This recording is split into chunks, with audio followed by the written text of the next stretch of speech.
What up, crew? Let me fix that music real quick. And hello! Hello, everybody. How you guys doing? Welcome. We're going to be continuing to sculpt on our golden retriever puppy. My sister's golden retriever, actually. His name is Weston. He's very cute. I was able to work on this a little bit during the stream on the Pixelogic channel last night. Yesterday was really hectic though, so hopefully today we'll be able to make some really good progress on this and continue forward, continue actually making some progress here. I do have some poly paint on here. We were playing around with a little bit of color, I think yesterday morning on the channel here, and we'll probably get a little bit into that a little bit more towards the end today. We'll just kind of see how things go. We're not in a huge rush, so we're going to be going pretty slow here, but you know, about as slow as I normally go. But let's go ahead and do like a once over here, and I'll talk a little bit about my process as I go. I will, before I get too far in here, mention again that this Saturday we will be doing the live critiques again. So we did it last Saturday for the first time. It was a lot of fun. And if you are interested in getting something that you are working on critiqued live here on stream, all you have to do is save out your ZTool file. What's going on here? There we go. Save out your ZTool file, so tool save as. Email that to me at follygon@gmail.com. With that, include just your username so I know who you are here on Twitch. And then also just include some information about the file, what you want me to critique, and just try to be as specific as you possibly can so that I can give you the best critique that I can do. But I am remeshing this face very quickly. I'm going to leave this open on the bottom for now. And let's do a quick project. I was doing some slicing to the bottom of this so that I could get rid of that bottom edge. I did not want that at the time. Plus it was extremely dirty and it was just a lot easier to cut it off. I did that with my slice curve. I was trying to use a clip curve at first, but it wasn't doing exactly what I wanted. I like the slice brushes a lot. Alright, I will be hollowing this out later as well along the collar. I think that the shape of the neck could be thinned out a little bit. Like it's really long here, a lot longer than it is wide. So I want to get a little bit more cylindrical.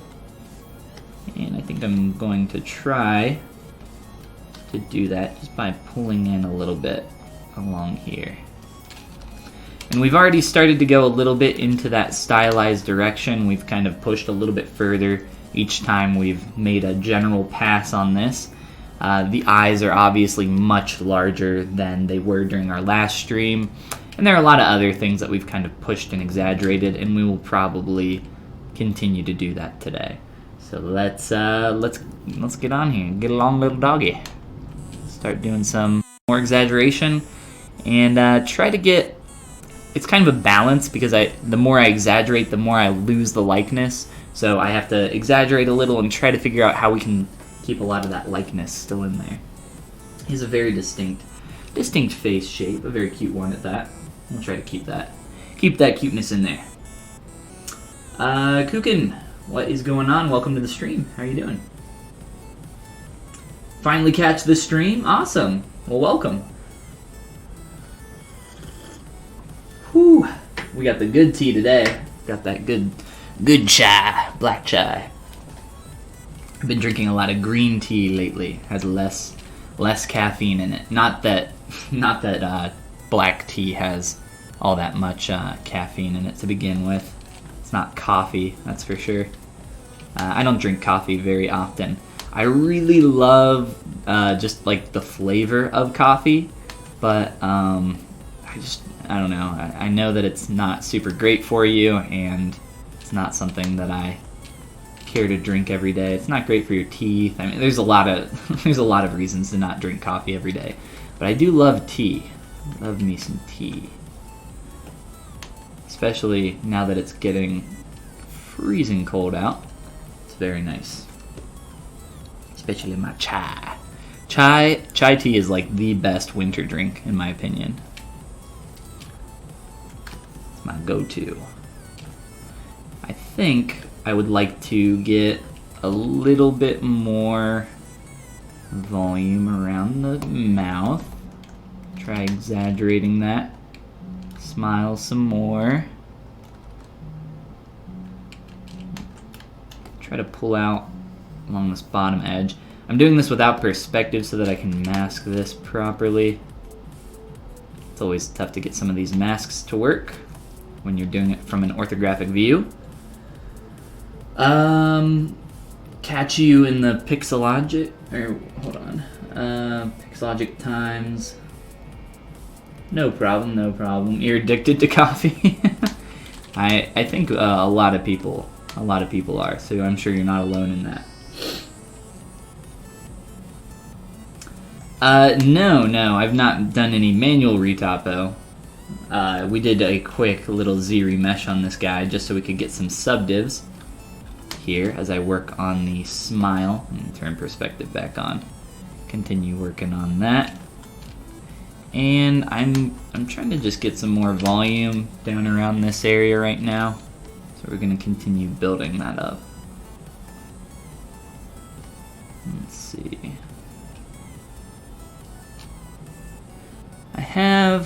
Let me see here. Alright. I have a couple more images imported in here. And I have some other images. I don't have it open on my other monitor right now. Let me see real quick. Where did those go? Reference. Here we go. So I have a few other images here, just some different angles so I can figure out like the shape of his head from the top view and some other stuff. But for the most part, I'm starting to lean more into that stylized direction, but I'm also trying to keep his likeness in there. We'll see exactly how far we end up pushing that stylization. Every time we touch this, we get further and further towards this, but I don't want to go so far that it doesn't look like him. But yes, he's very, very, very cute. Let's put this over here. Huge fan of Sculptress Pro. Use that extensively now. And retopo is the bane of your workflow. Yeah, I actually preferred Dynamesh over Sculptress Pro. It's just, it fits into my workflow very well. Uh-oh. Looks like we lost our pen pressure. It's unfortunate. Let's make sure. There we go, it's back now. Okay, that was weird. That was very strange. Well, at least it's working now. What's going on, Arg? Welcome back. There's not a way to use backface masking with the lasso mask tool. It will always go through to the other side, no matter what. If you turn on backface masking for it, it will still go through to the other side. But it's really not that hard if you make a mask and then go to the other side and voila, mask that off. Control click to draw your mask and then hold Alt.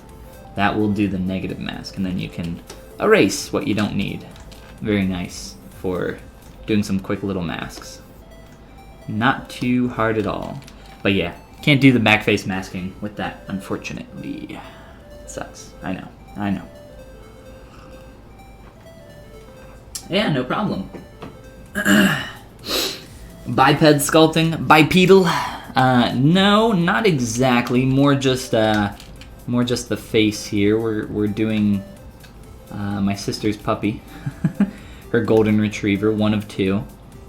His name is Weston. He's a real cutie. I am doing a, well, at first I was going more towards the likeness, but now I'm getting more onto the stylization, and specifically now we're trying to get some more volume in this area and figure out exactly what shapes we want to do. So I'm mainly looking at real photos of my sister's golden, but I am pushing that further into stylization as I go. So most of the stuff that I'm doing in terms of stylization aren't based off of anything specific. I do have one image of the 101 Dalmatians over here that I pop up every once in a while. I haven't really been looking at this too much though. Most of what I'm doing is just based off of shapes that I like. Oh my gosh. My nose was running. Lovely process. Well, thank you. I appreciate it. Yes. A little bit of a doggy bust, in a way. A little bit of a doggy ornament, actually. I would like to get this printed and make it an ornament. I've talked a little bit about that process and what that will look like. But we won't be focusing on that too much until we get a lot closer to the finished version. That'll be a while.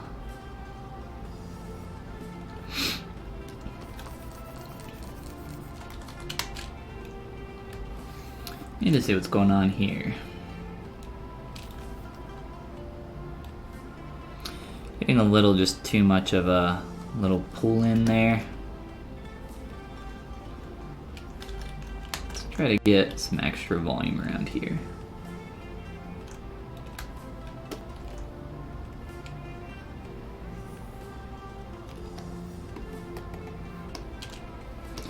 I'm gonna mainly just be using my trim dynamic, fill some of that in.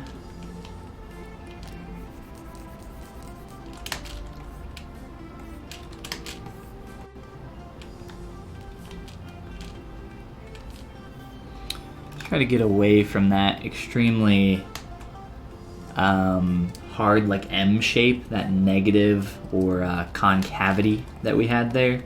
Trying to smooth that all back out, round it back out. There definitely is some kind of, you know, eye socket, bony landmark, zygomatic, something going on up here. I'm not really looking at a dog's skull right now, but I can kind of infer from what I've been looking at thus far that that is most likely the case. And just based on what I know about eye sockets, yeah, there's definitely going to have to be some kind of bony structure there and some kind of zygomatic-esque bone. And we've exaggerated this quite a bit here, this plane change, but we'll be rounding this out slowly.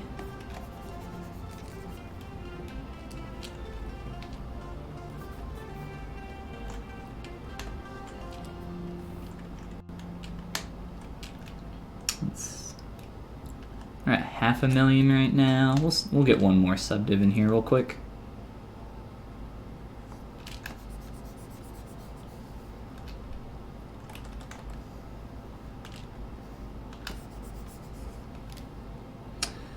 And pulling up through here. Let's see. I actually kind of like the kind of like pull-out shape that we're getting here. It's just not aligned with the eyelid. So let's push that eyelid up to align with this line here a little bit better.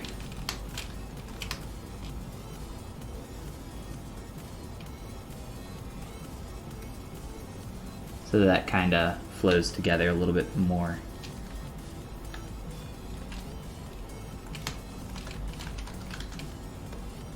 I'm using AccuCurve for that move as well, just because it gives a little bit of a sharper pull out, even for just small changes like that.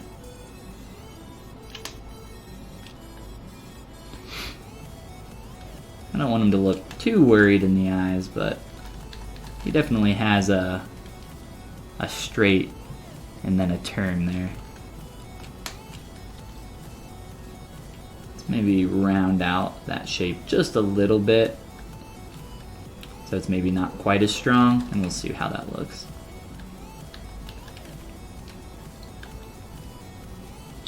I don't want him to have this super heavy brow shape here either, which is kind of the direction that we're headed in.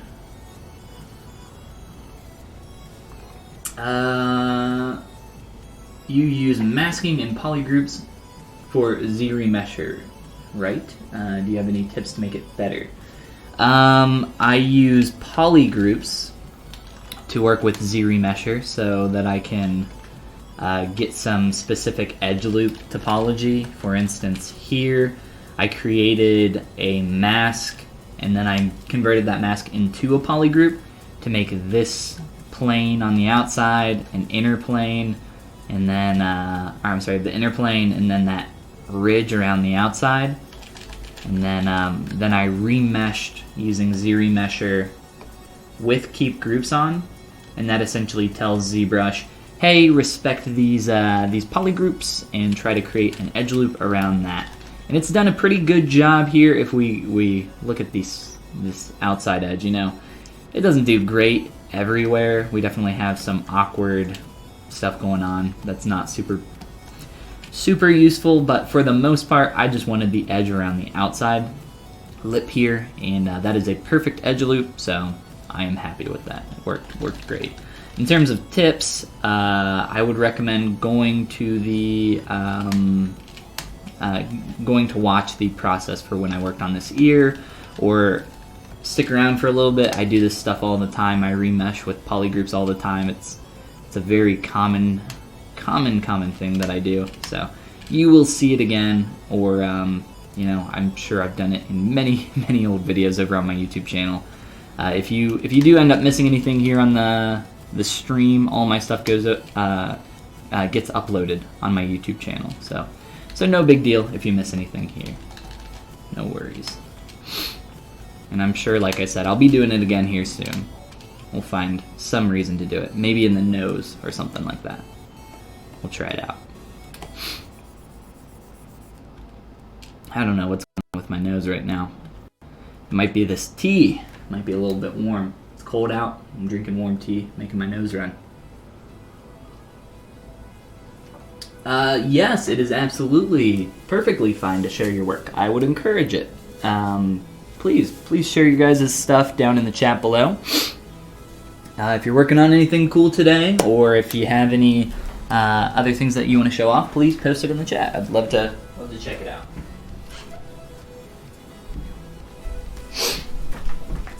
My only rule is, you know, you're free to share stuff in the chat, and just don't get to I just don't want to see like 100 links at once. It's not anime. I don't even know what that means. AccuCurve is in your brush menu, and it's most commonly used with the move brush to create a really sharp pull out on a shape.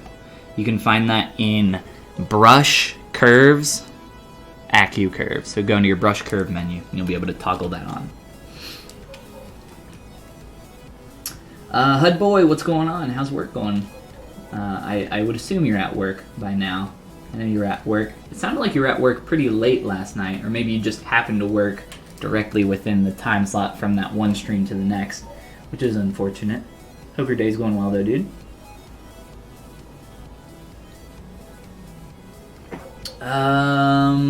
Let's see. Make sure. Yes, it's definitely very useful. I like it a lot. Sorry, I'm trying to pull my chat and image up at the same time on my other monitor. It's being annoying.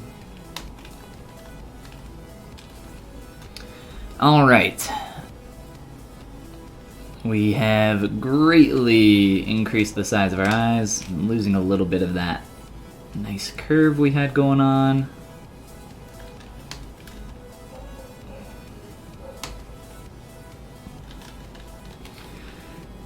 This kind of sucks.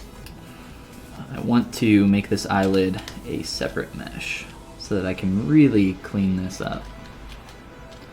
love to keep things split into separate meshes, especially when I'm trying to do hyper clean curves. It's alright. I just gotta fight the mesh a little bit. I prefer to make it a little bit easier on myself though. I don't know why I decided to do that all as one shape. I was just kind of kept going, didn't slow down. It's like, sure, yeah, we'll try it out, see how it goes. It worked. I mean, we have the shape in there that we want for now. It's just hard to go back through and manipulate it, and I can't get the exact eye wrap that I want. But it's all right. It's all right. Okay. I'm gonna go into Transpose Master, and we're gonna make some changes. I'm gonna push more towards some stylization, and also try to keep a lot of these cute shapes in here. I would like to push this pretty far into the stylized territory. My fear is that I'll push it so far that it will no longer look like our cute Weston boy over here, but you know, we gotta start somewhere, so I can't really get super attached to what we have, and I should just kind of push forward. Just say, not screw it exactly, but kind of screw it. Let's go. Let's start making some big changes here, and really start getting to some improvements.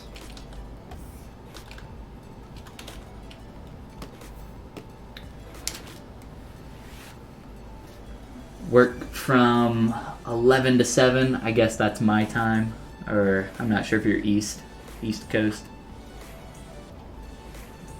Or actually, Hudboy, are you Canada? Is that right? I can't remember now.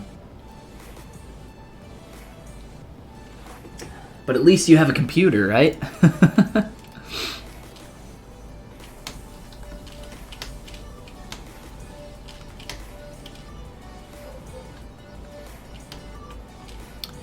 Now, I'm going to pull up the corners of the mouth. I don't want to push that so far that, let's move our light, that our volume is starting to like have this pull out shape and then taper back like this, like really extreme, essentially like that. That starts to look really weird. So we will attempt to avoid that from happening. I'm going to try keeping perspective on while I do a lot of this. Whoops, let's hide the tongue, please. Jeez.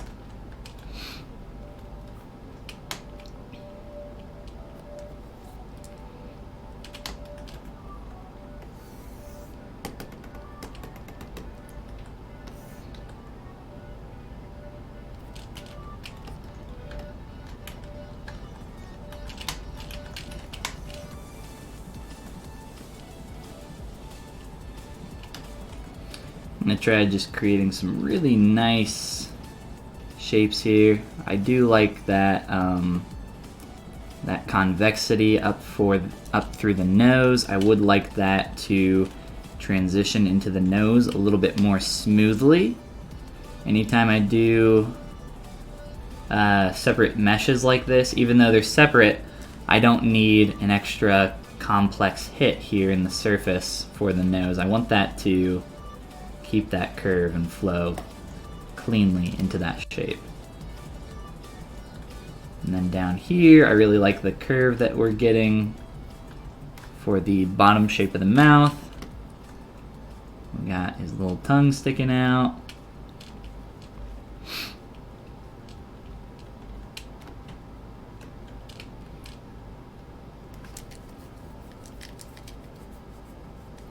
Got started on a Monokuma last night as a gift for someone. Monokuma. Single demon? I don't know what mono is in Japanese. Oh, the bear. The bear. Is that from... It's from the DS games, right? I can't remember what those are called. Last Resort? Something... Last Resort? I can't remember. Danganronpa. Is that right? Yeah. Aren't there like 2 or 3 of those on DS and 3DS? I've never played one, but I've heard that they're really good puzzle games. Aren't they somewhat similar to like an Escape the Room style game or something like that? If I remember correctly. It's been a while. Like I said, I've never played one. I've just seen some clips and images from stuff.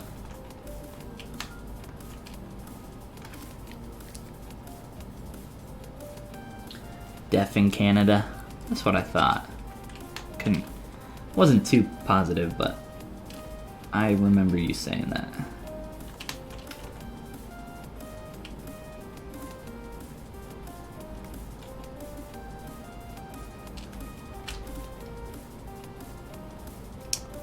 Let's go T-pose back.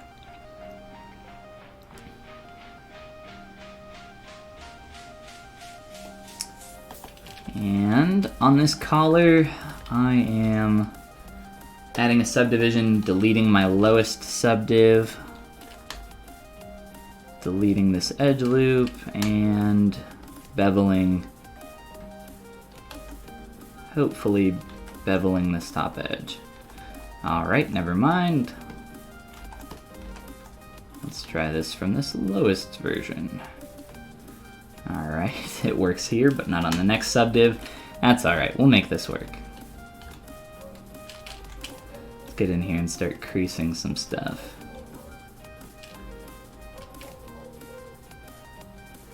They're on PC. Oh, I didn't even know that. I thought they were only DS games. Well, there you go. Psych horror, visual novel. Wow, that's a lot of genres. And mixed with some FPS mechanics. Dang, they got everything. Which one would you recommend if you're new to the series and want to try one? What is the first title that you should play? Or which one's the best one? That's what I want to know.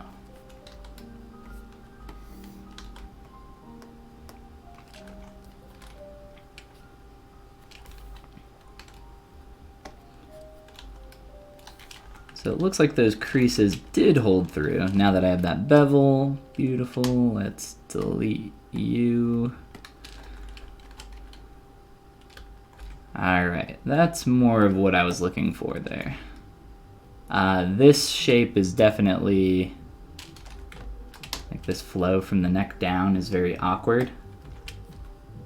From the front, specifically. And then from the back, I definitely want this to be more of a straight here. Whoops. Let's obsess over some silhouette stuff for a little bit.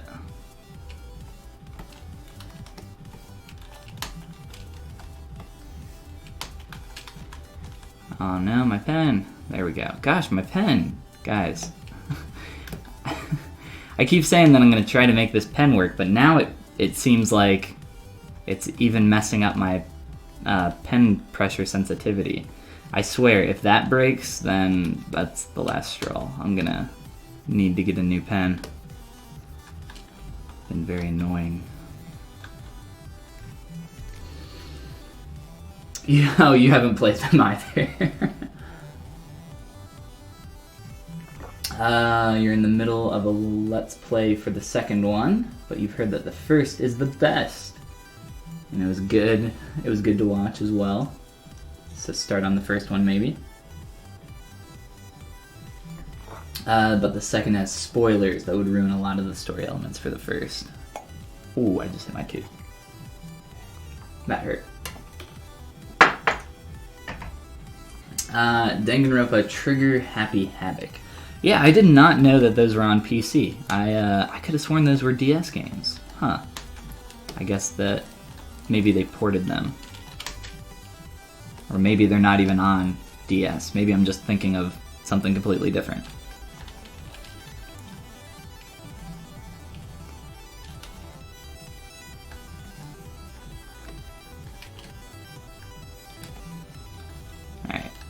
getting that straight back here that I want a little bit more. Really trying to get a clean shape. And, whoa, stop. From the front, let's try adjusting this neck. I have a profile image somewhere, but maybe from the corner of the mouth back. Let's try getting rid of the gradual curve here. I also think that this transition needs to happen a lot further back.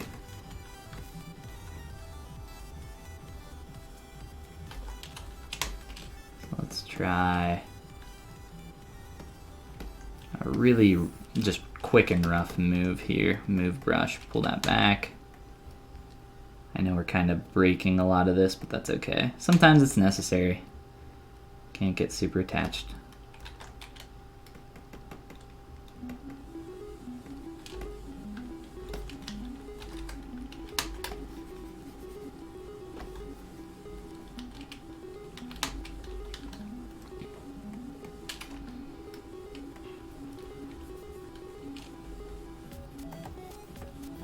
Let me turn that collar off for a moment just so I can look at the silhouette here. Let's turn on perspective.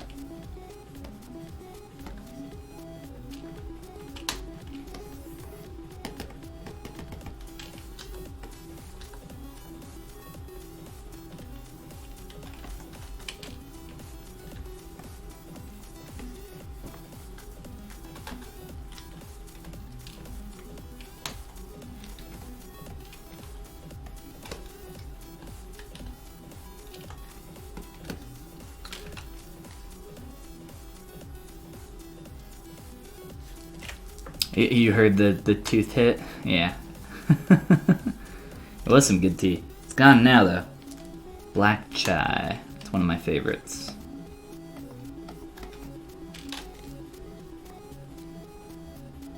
Yes, Nintendo's so weird. I love Nintendo to death, but they do not like certain specific, genres, and then they act like they're holier than thou, and then they'll do a game like that and have like some big horror game, or they'll put Dark Souls on the Nintendo Switch, and it's like, Nintendo, that doesn't seem like something that you would normally do.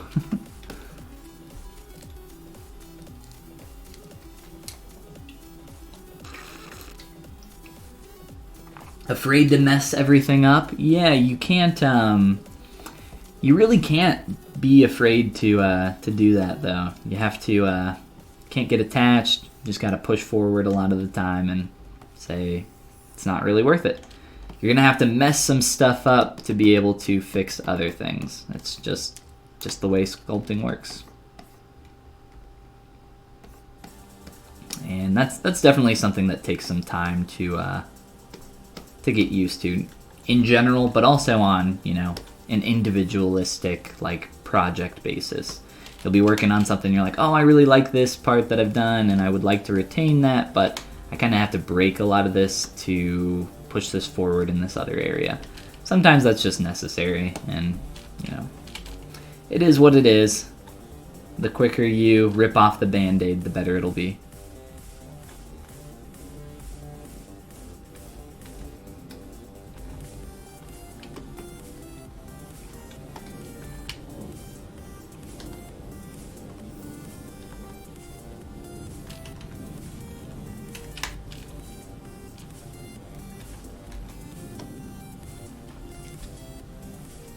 Yeah, there's really no easy way to get over that idea mentally, other than just doing it. It'll get easier the more you do it, but when you catch yourself getting in that area where you're like, I don't want to mess this stuff up, just do it. Just don't think about it. Just push forward. Say screw it.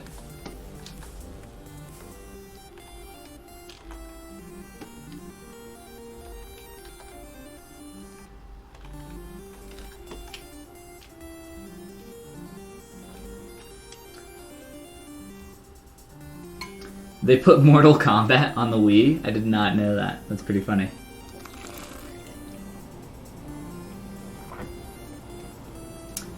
They're breaking your heart with the online gaming thing? I don't know what you mean by that. They do a terrible job with online in general for most of their games. But I'm glad that they will have some form of online play for future titles. There was the free trial that they had for the longest time. Now it's only like $20 a year, but they don't have chat, they don't have voice chat. I think you have to have like a separate app on your phone that you have to download to talk with people. Isn't that? I think that's right. I don't even know if the app is out yet. I'm not positive. I don't know exactly how it works. It's so terrible that I'm not even going to use it most likely.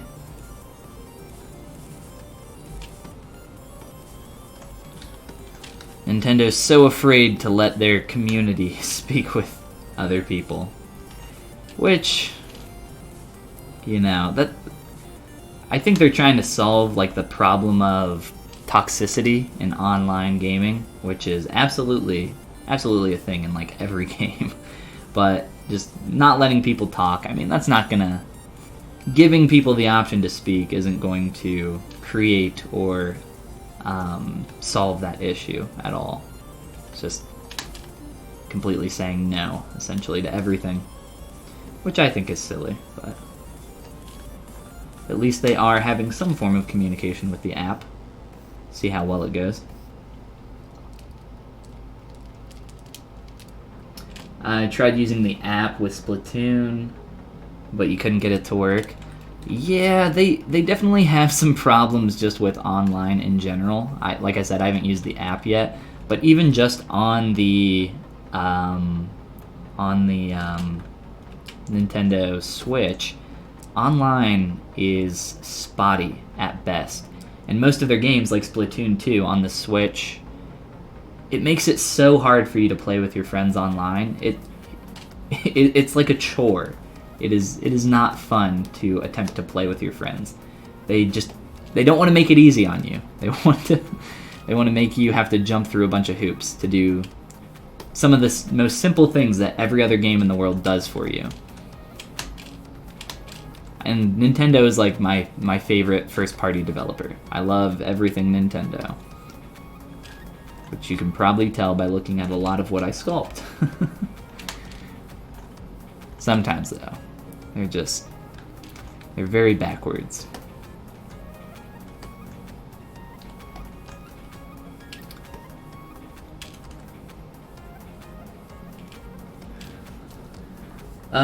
On your Monokuma, you ran into some jank areas where Dynamesh was creating triangles and trying to smooth them because it became a pain due to weird artifacts. My only solution I found was to ZBrush, but it's not a permanent solution. How do you deal with that? It's hard to give an exact answer without seeing your mesh. You did post a link. 1 second here. Let me scroll back up.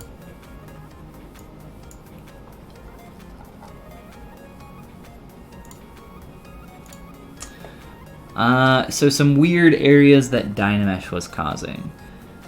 I'm not sure if you mean on the body here. Looks like this is ZBrush topology, or it just might be faceted, just because you Dynameshed it at a low resolution, but there are definitely some points here. Let's see.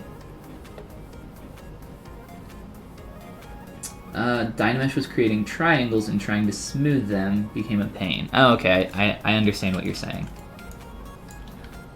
So you are talking about, let's take a sphere, make polymesh 3D, and I'll Dynamesh this. Let's try going a little bit lower. So you have an area like this, or like all this. It's very dirty, and you're subdividing, and you're playing with this, and you're trying to smooth it out. And maybe on the surface, right around this area, it's starting to like pinch in. You have a star, or you have something. If it's in a really important area, like something like an armpit or something else, I would try to just Z-remesh it out as best as you can. There's really no solution that you can do with Dynamesh other than re-Dynameshing at the same resolution and hoping that it will get rid of that point. So, here's what that looks like at the high res. So let's try re-Dynameshing that and hope that we can get those triangles to go away in that specific area. Z-remesh at a really low res is probably going to be your best solution, and then maybe using some Z-remesher guides and then some poly groups to help you out, just to get you some cleaner topo. Other than that, I mean, manual retopo would probably be the only other solution.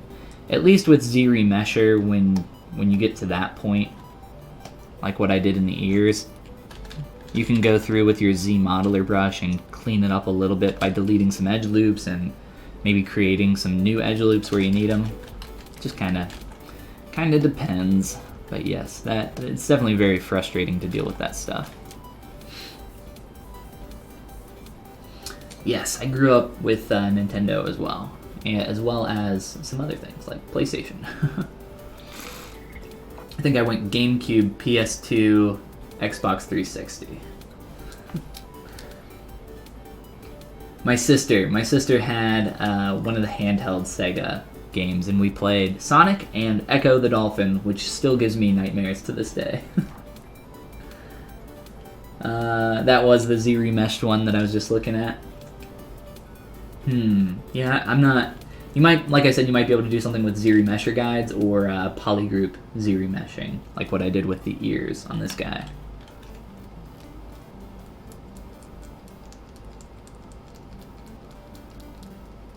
What's going on, Kavikum? Make sure I'm not missing anything else. Little bumps that you pointed out at the bottom were what I was referring to. Yeah, that's what I thought. Try to do something like this. So you have it's like an elongated sphere. You know what? Let's just go back to our sphere. This is the basic shape that you have. I'll Dynamesh it. You have some weird points here and here. Try this.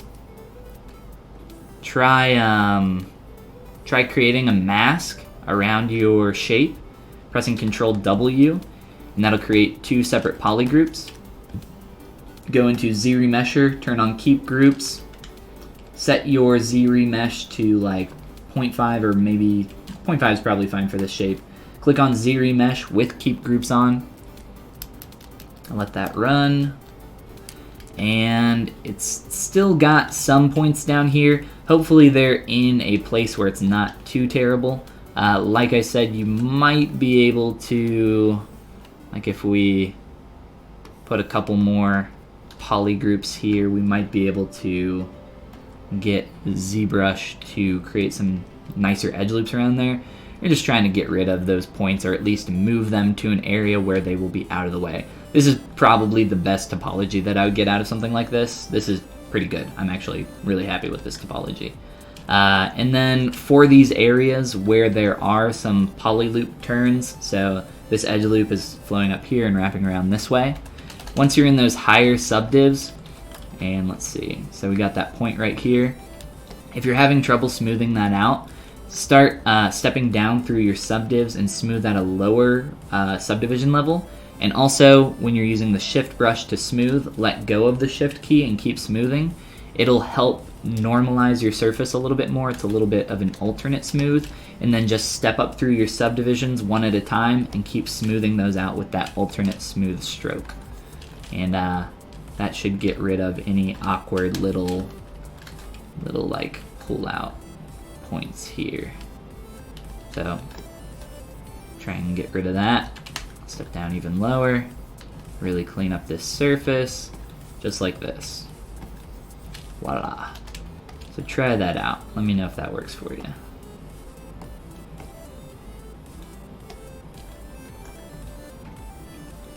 And what did I miss?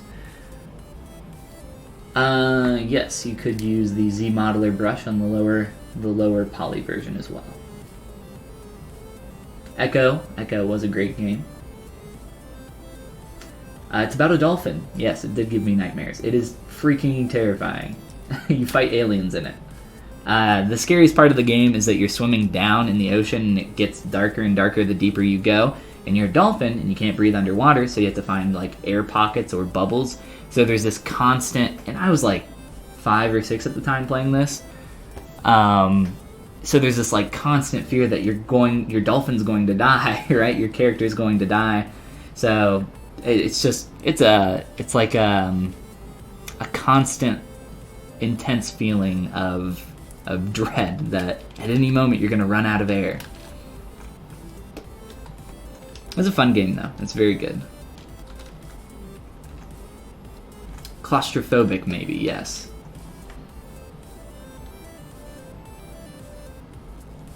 Yeah, I think you can absolutely get away with poly modeling, but you know, some quick Z-remeshes I don't think will hurt you.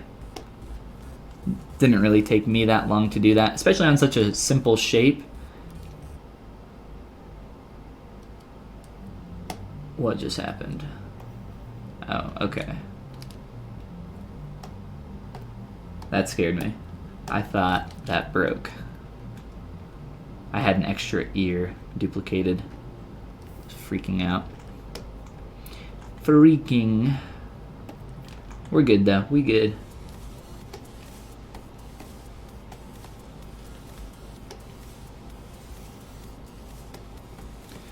Alright, back to our puppy. What do we got here? We got lots that we want to do.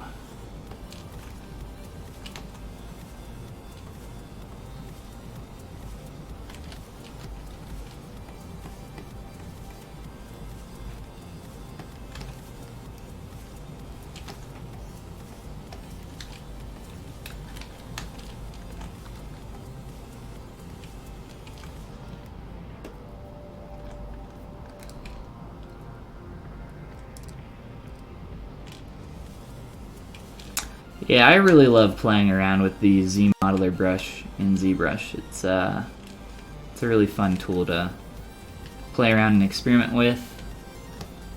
It's not, you know, it doesn't have every single feature that you could ever want in terms of, you know, box modeling tool set, but it's pretty close. It's like missing a few things that I would really want that would be in like Maya or Max.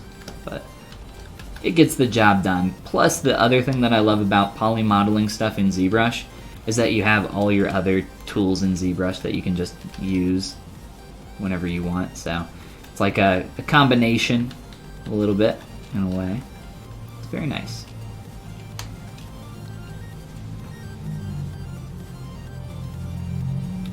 So I'm trying to retain the flow of the silhouette here from the nose, the whole line here curving down. I'm trying to make sure that that's lining up nice and clean. And I'll show you guys another example probably on this nose of how we can use poly groups to our benefit. I do want to make the nose quite a bit shorter up here. Too long.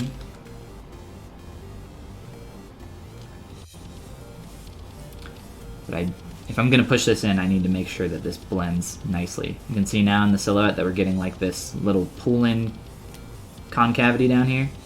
That 1-2. I don't need that extra hit.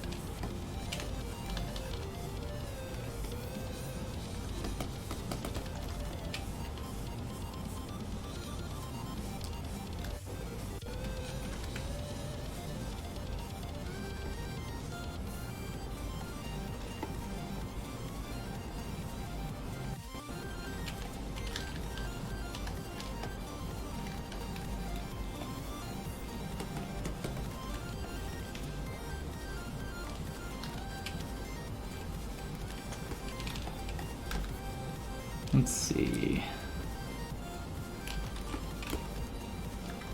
So with something like the nose here, if I wanted to help ZBrush when remeshing this, just to retain some of the shape a little bit better. There's also, just in general, some form changes that need to happen to this nose. We'll probably do some of that now.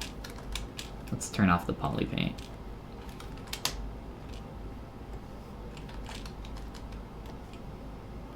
Try pinching up and around, just to get that to pull out a little bit more.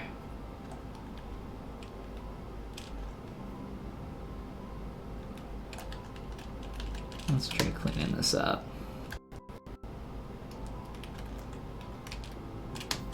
It's not as off as what I originally thought. I just need to push in some of the form around our face where this is blending in. Such zoom! Much wow.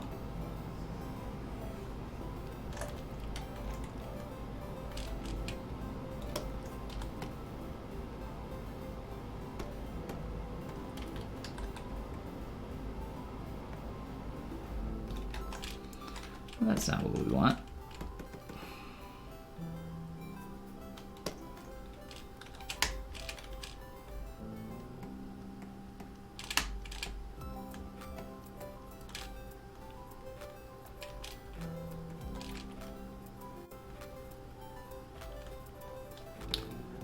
We'll make this work.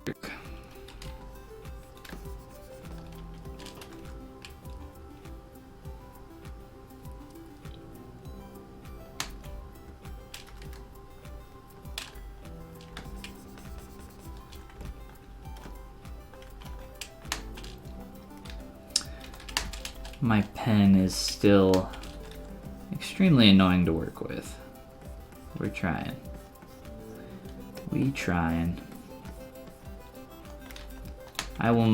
I've decided that I am going to buy a new pen before the end of the year. It's just that they're pretty expensive, so I'm gonna wait till we get closer to Christmas and be a little bit of a Christmas present for myself.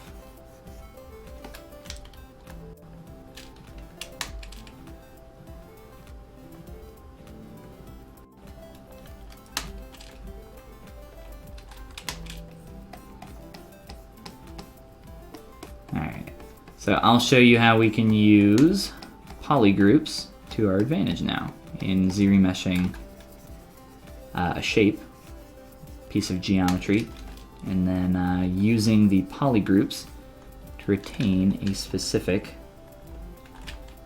shape. In this case, this spiral. So let's use our mask pen here. Start figuring out how we want to do this shape.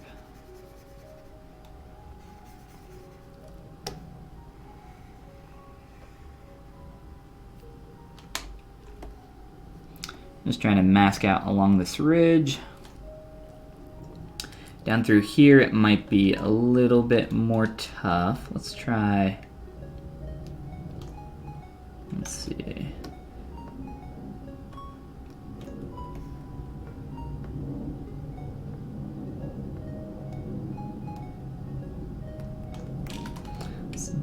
You know, that's not exactly what I want.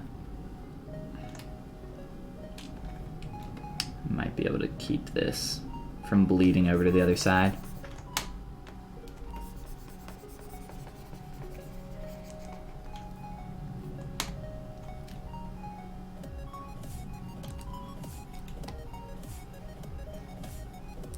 This is more of a complex shape to do this on. You just control W, polygroup that, and these are just kind of touching here, which is kind of annoying. Let's go back to this mask real quick. Just pull these apart.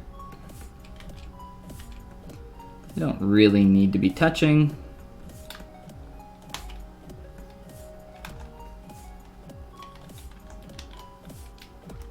You know what? We might not need that edge flow through there now that I'm looking at this. Those points, it's mainly just around here. It was causing a lot of unnecessary form. I'm not really liking it. Let's do this instead.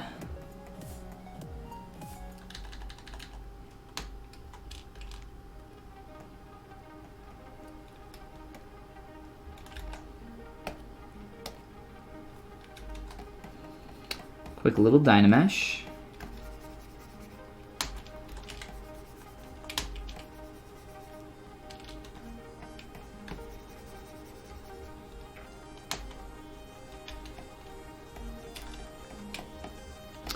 Cannot get in and adjust that point.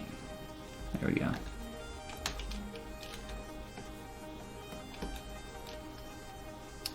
And let's see.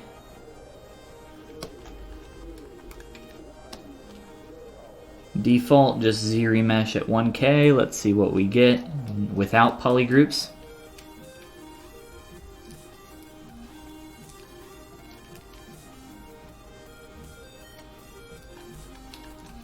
Not too bad.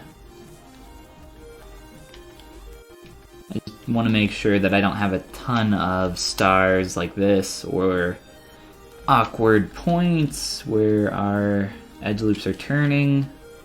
It's really not that bad, so I think I will avoid doing the additional work with the polygroups.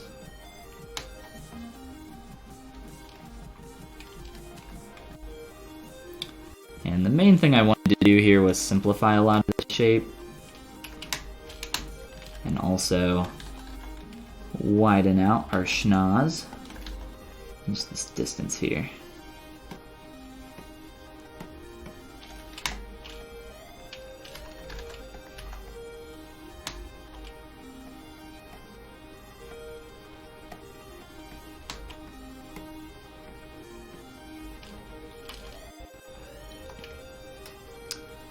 And so this is just with a smooth group on here.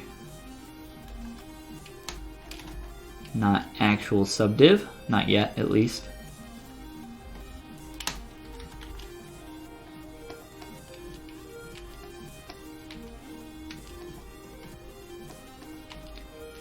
Blend this a little bit better up top.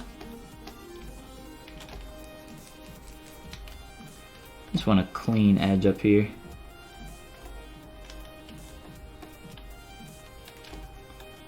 Oops.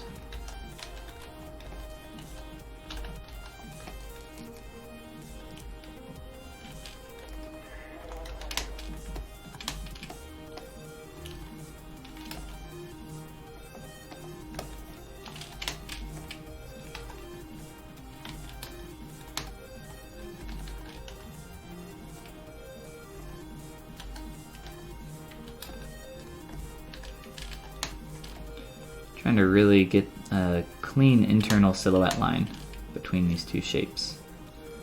It's just that that nose is kind of an awkward shape and it's not playing very nice. Plus I pulled in around here, so it just needs a little bit more work to clean that up.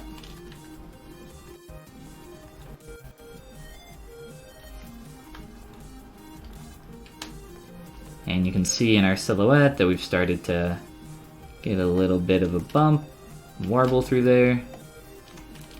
Definitely don't want this. Let's clean it up.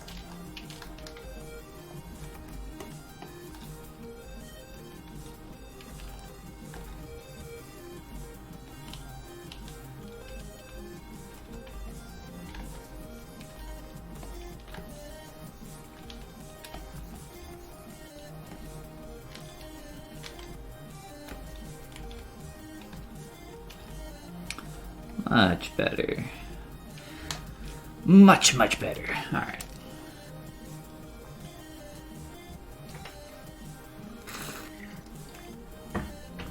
Do I disable pen or sensitivity for the mask pen? It's purely based on size. But no. I just press hard enough to get the mask that I want.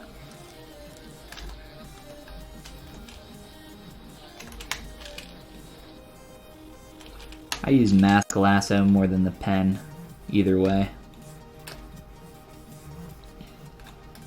Mask pen for me is more of just secondary cleanup, so I'll do something with my mask lasso, get my rough block out for the shape of the mask that I want, and then from there I'll, if I need to, clean it up with the mask pen. And that just kind of depends on how clean of a mask I exactly need.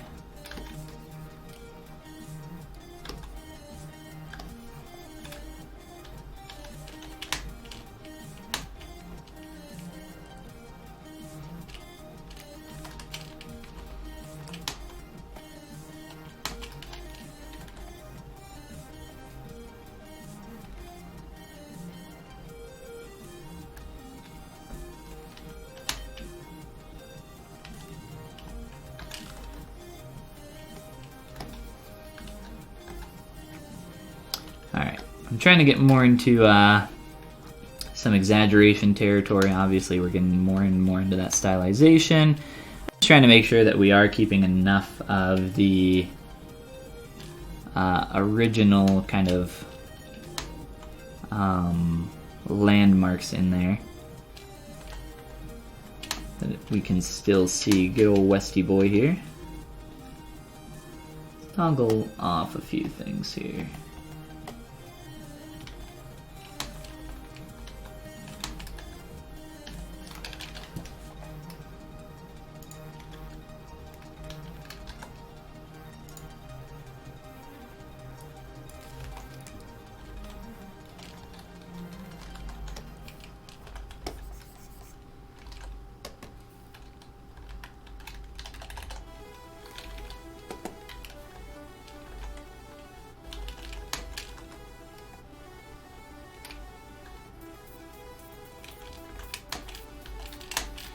I'm probably going to need to draft this back so that it can be printed.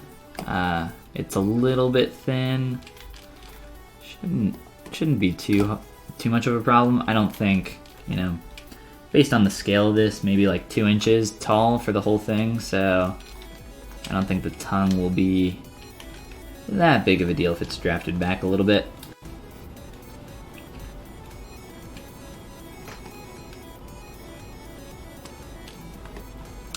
Let's reapply that poly paint color real quick that we had earlier. I'll probably just have to redo this manually. What I essentially did was just sampled a few colors, grab a base, fill that in, and then start sampling some more colors, and essentially just piecemeal adding these in small percentages till we got to a color that we liked a little bit more. And I'm just sampling these directly from the images over here on my left. Thought this had poly paint. I guess it went away.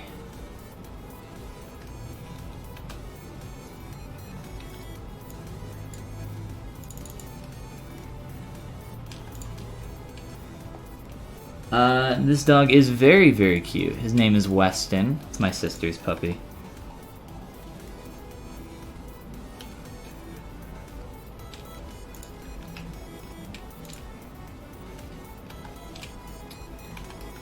Let's maybe get a little bit more of that red. And this is just a base color here. Or you know what we could actually do.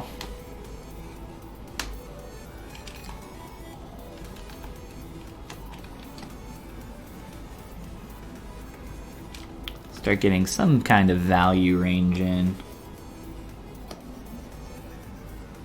Just some very quick, rough poly paint.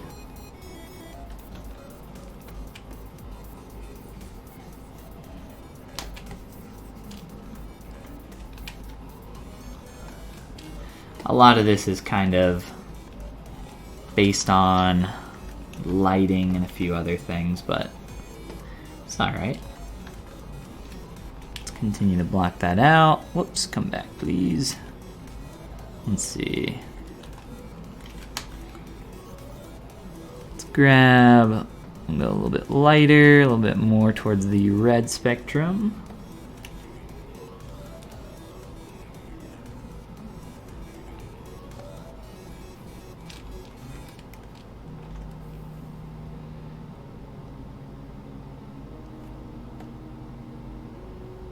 Just trying to get some more of that saturation as well.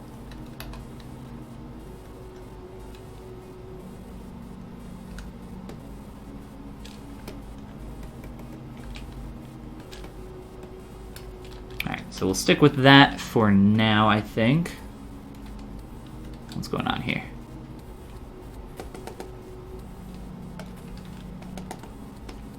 That MRGB slider is always so annoying to mess with. Alright, so a quick, just, you know, base color on this. Just, it helps you figure out some stuff. I like throwing on color a little bit earlier on in the sculpting process. A lot of the time, just so I can, you know, help figure out proportions. For this, we're kind of starting to deviate from proportions and start to get more into that exaggeration. So, you know, it's not incredibly necessary, but I will need to put some kind of poly paint on this eventually. I'm not going to print this in black and white. We are going to do a full color print. Let's see.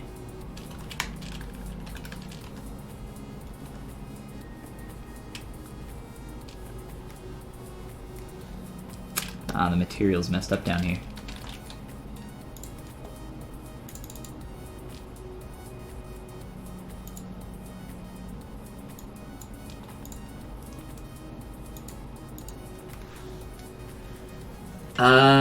I'm probably going to keep pushing it more towards the kind of a heavily stylized appeal, more Disney, yes.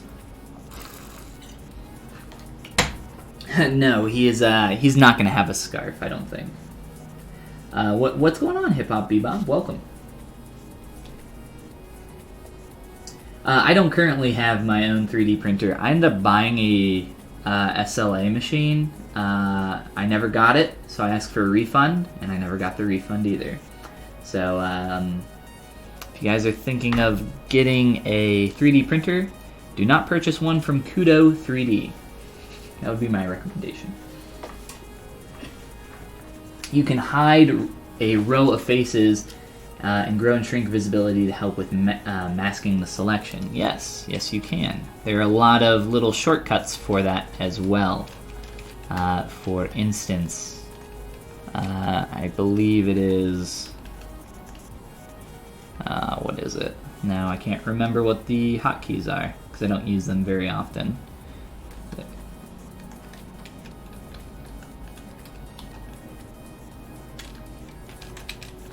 Let's see, I believe it is in visibility.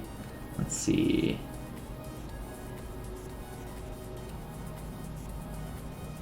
For some reason, it's not showing what the hotkey is, but yes, you can use these to your advantage. I thought it was like, maybe it's Alt? It's S and X. It's like a combination of Control Shift S. Oh yeah, there we go. Control Shift S, Control Shift X.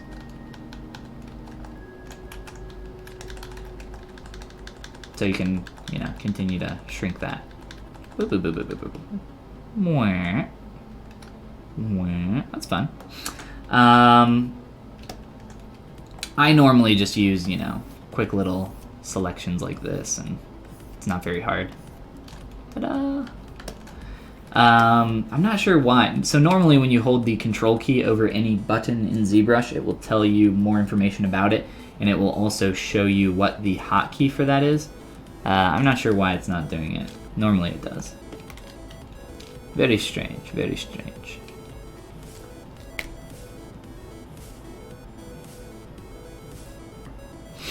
But yeah, I have a ton of experience doing stuff with FDM machines, SLA, and SLS printers. So if you guys have any questions for printing, I have a lot of resources as well that I can recommend and submit. Paste in chat for some links. I have a bunch of stuff over on my YouTube channel. Yeah, a little bit more of that darkness. Whoa. I swear if my pen pressure is broken again.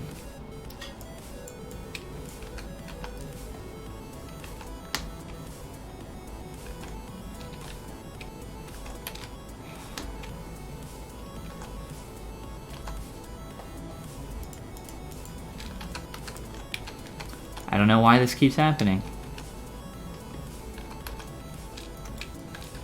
So annoying. Alright, let's save this out and restart ZBrush.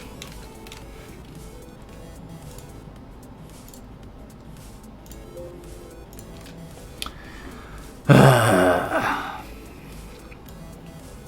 will mention really quick, while we are waiting for ZBrush to load back up, there is a link down below to my Gumroad, gumroad.com/Follygon, if you guys are interested in some more professional level, professional quality courses.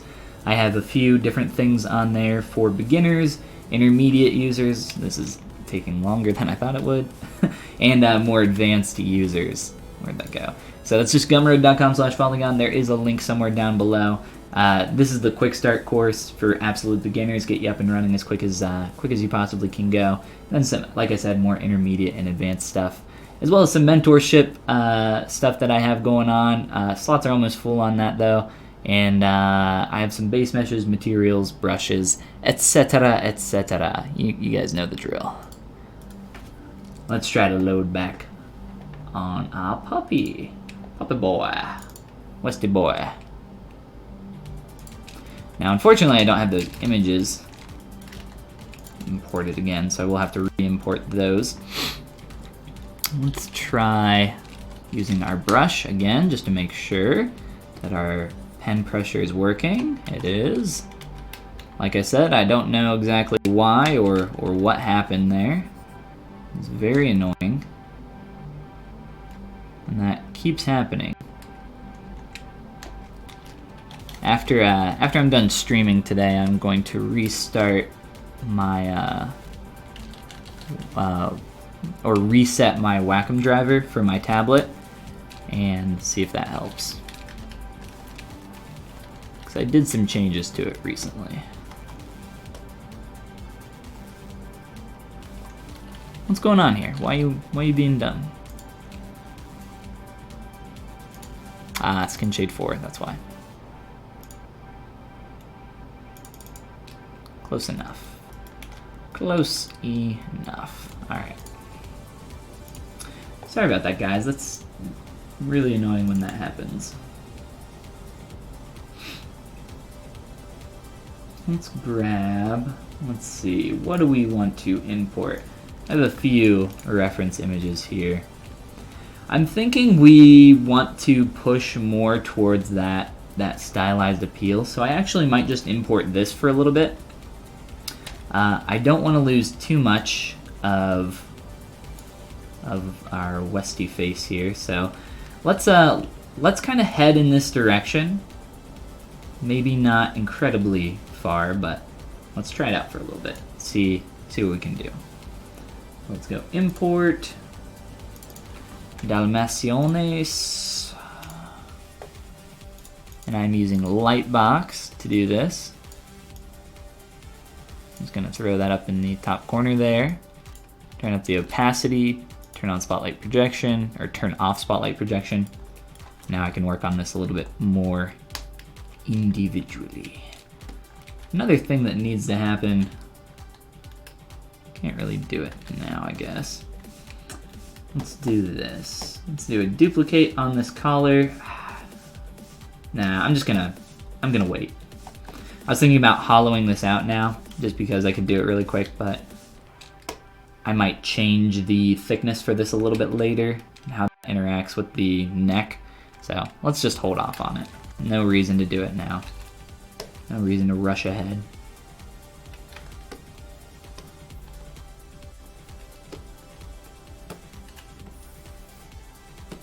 Alright, so let's start pushing even further towards that stylized appeal.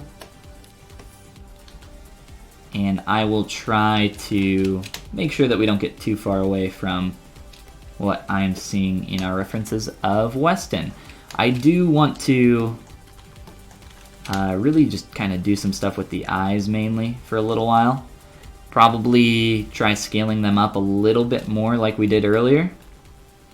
We've already gotten much larger in our eyes than what we would normally see in a dog. That's alright.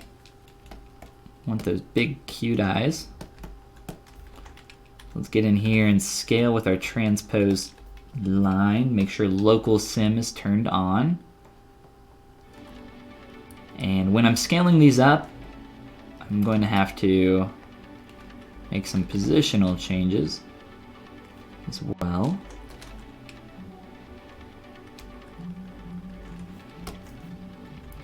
Another thing I would like to do, make sure I turn local sim off after I do this. Local symmetry, the only reason I turned that on temporarily there was so that when scaling an object with your transpose or 3D gizmo, it will pull away from the X symmetry plane. You want to turn that on to make that not happen. A little bit of a quick fix for that.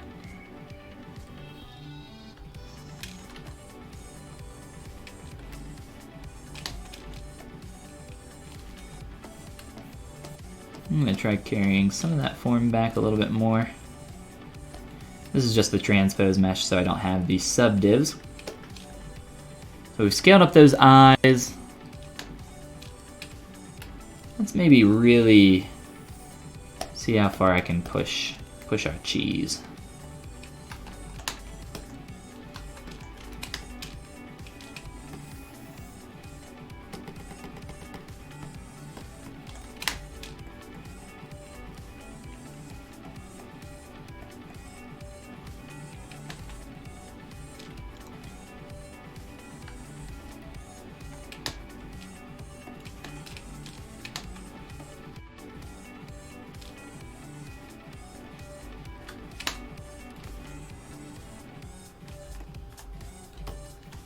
Make sure our eyes are not warping.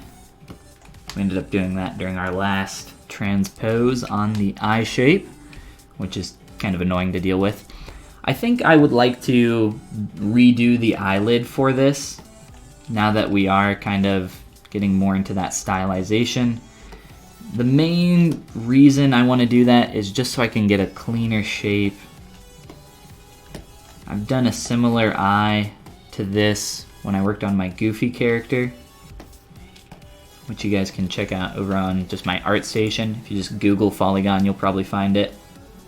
But yeah, I've done similar eyes for a lot of different things, like this guy, for instance.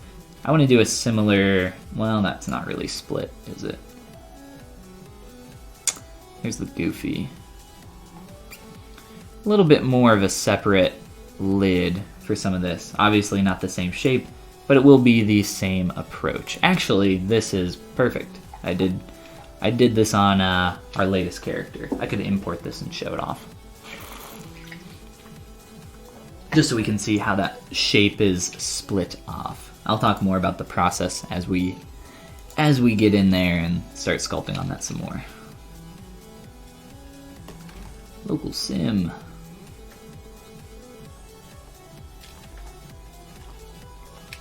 So I'm going even larger in the eyes. Let's find out how far we can push these puppies.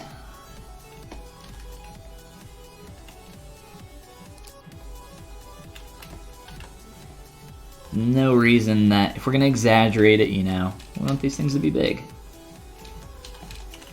Big, expressive, sad puppy eyes.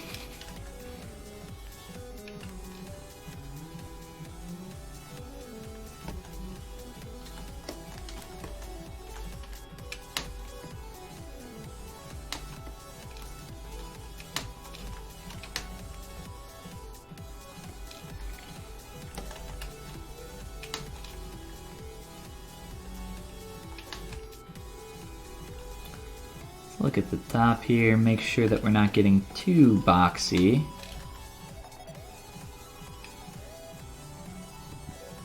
My worry is that the corners of the mouth are much too far out right now compared to the rest of the head. We're starting to get this like wraparound here, and that feels really awkward to me. So let's get some volume up through this area. If you're gonna have anything where a character is smiling, you know, you're gonna get your nasolabial folds and everything else filling up through here. Get some more volume, skin stretching. It's also gonna compress up against the bottom lid. And this'll, I mean, this is true for, you know, realistic characters, not just stylized. But let's just get some of that volume in there as that would occur. Let's go back to T-pose because it'll be much easier to do that in T-pose, or in our individual subtools.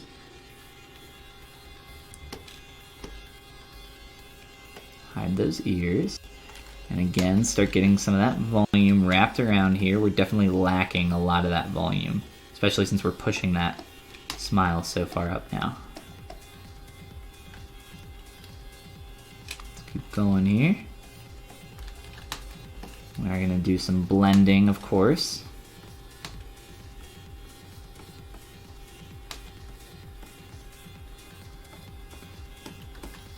I don't do stuff too often where I'm looking at more realistic stuff and converting it into more cartoony, more caricaturistic. Never really done a caricature sculpt. I think that would be really fun though.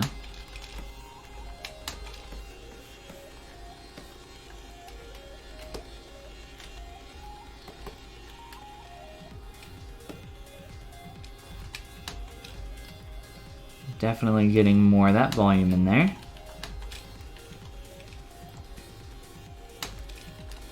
Let's continue that wrap up into the head. Blend this. We're gonna get some material issues, but that's okay, I'll fix that later. That's inevitable as you're working on some of these lower subdivs. Let's grab our pinch brush. And let's carry this form up. There we go. This is much more what I was looking for earlier. Obviously, I don't need this super tight line, but I need the hit to start reading in the silhouette, so I tend to exaggerate that stuff at first. It helps get the form to start shifting in that direction a little bit as you pinch it up. I like the pinch brush a lot for a lot of different techniques. That's one of them where I start, you know, forcing the surface directions so we start getting a little bit more of that hit along that side there. We're just kind of flowing that line up from the corner of the mouth to the back of the head, making sure that that shape, this line, is reading all the way through. It's creating not just the separation between the top and bottom mouth, but it's also creating an internal silhouette shape that's, you know, flowing up through the entire head here. I do want that to not dip in too much more though. And this is stuff that I do on, you know, human characters as well. Let's push that a little bit more. Let's look at our perspective here. Getting there. This stuff takes time. Sculpting is a slow process.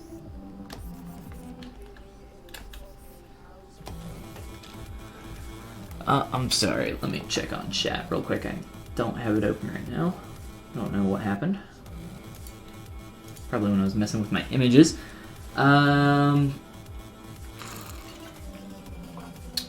Crazy how clean your shapes are. Yeah, just, you know, it takes time to, I definitely wasn't sculpting stuff like this when I was starting out.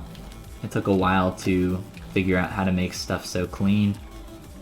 And right now, this isn't really all that clean, in my opinion. It's, like I just said, it's got a long way to go. But it's, you know, it's starting to head in that direction. It just takes time. Time, practice, mileage. Put in the mileage and you too can create clean shapes. You probably noticed this like splotchiness that we're getting here. It's caused by a lot of things when you're stepping up and down through subdivs with poly paint. It's kind of annoying, but you know, somewhat. It is not. You know, it is avoidable, but I'm not going to take the time to explain why or how it. It's just annoying. I talk about this stuff so much. If it is occurring, to get rid of it, just make sure you MRGB, select your surface color, and fill in your material and color full. You can refill that in. Or you can just, grab your surface color and repaint out some of that stuff if you have multiple layers of color that you don't want to mess up. It's very annoying though. Most of it's caused by other brushes that have RGB or material turned on, and like your smooth brush. Smooth brush is typically the largest offender. Smooth and move. It's annoying though.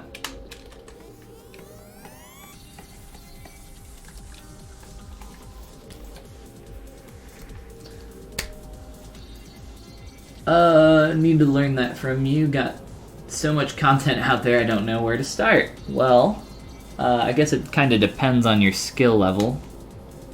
I don't know exactly what skill level everybody is that's watching. I know that there's a variety of people, people that are just starting out, and people that are really experienced, have been sculpting for years, so it's really hard for me to recommend a starting point. But if you are brand new, I do recommend, my ZBrush Quick Start course over on my Gumroad. And if you're looking for, where's my browser? There it is. I have like 3 browser windows open, so I have to find which one it is.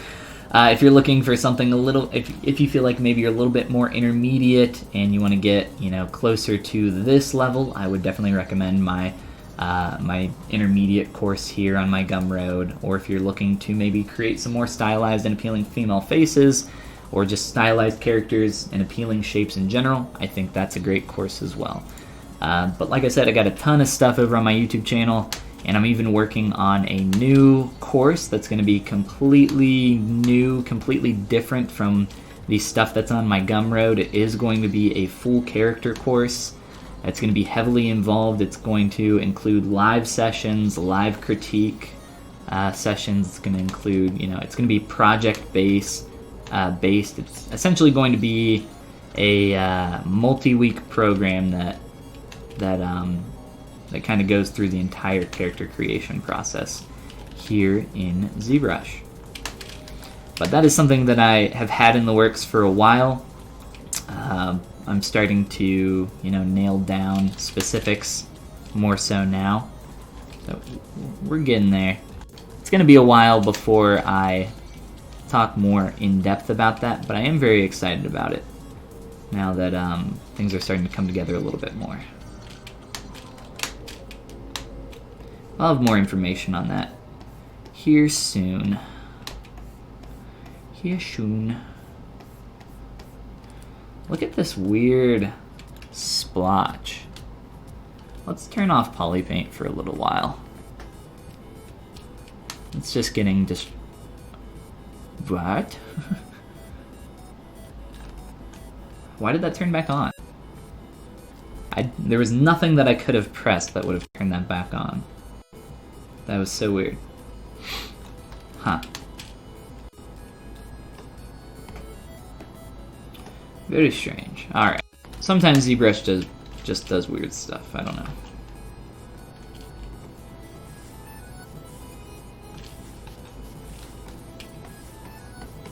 But I was tired of looking at our ugly poly paint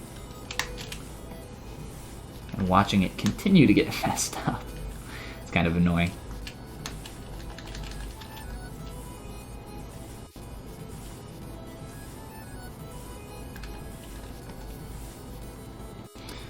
Gotta obsess over these shapes.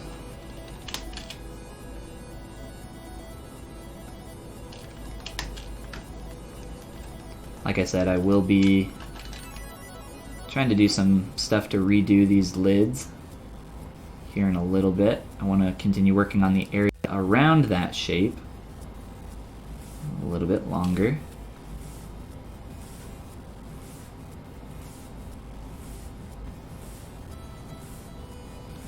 Trying to be a little careful here.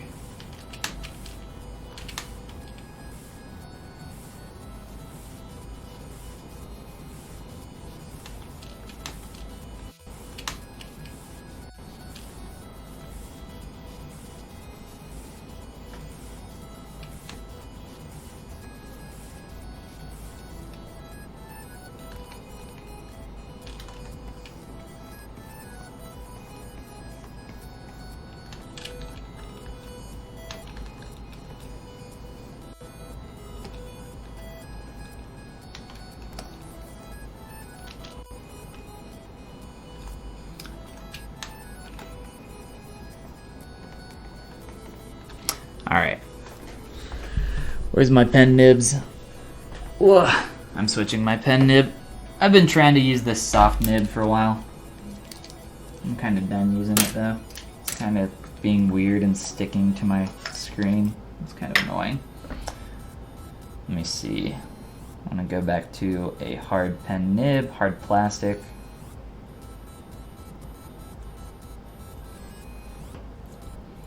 I was liking it for a while there, but I don't know. It's just kind of weird. I've been using hard pen nibs forever.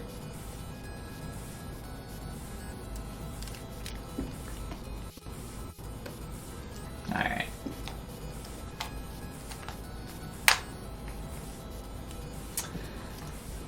Count you in, yeah. Intermediate in ZBrush, what would you recommend I download to learn how to get clean shapes super fast like you?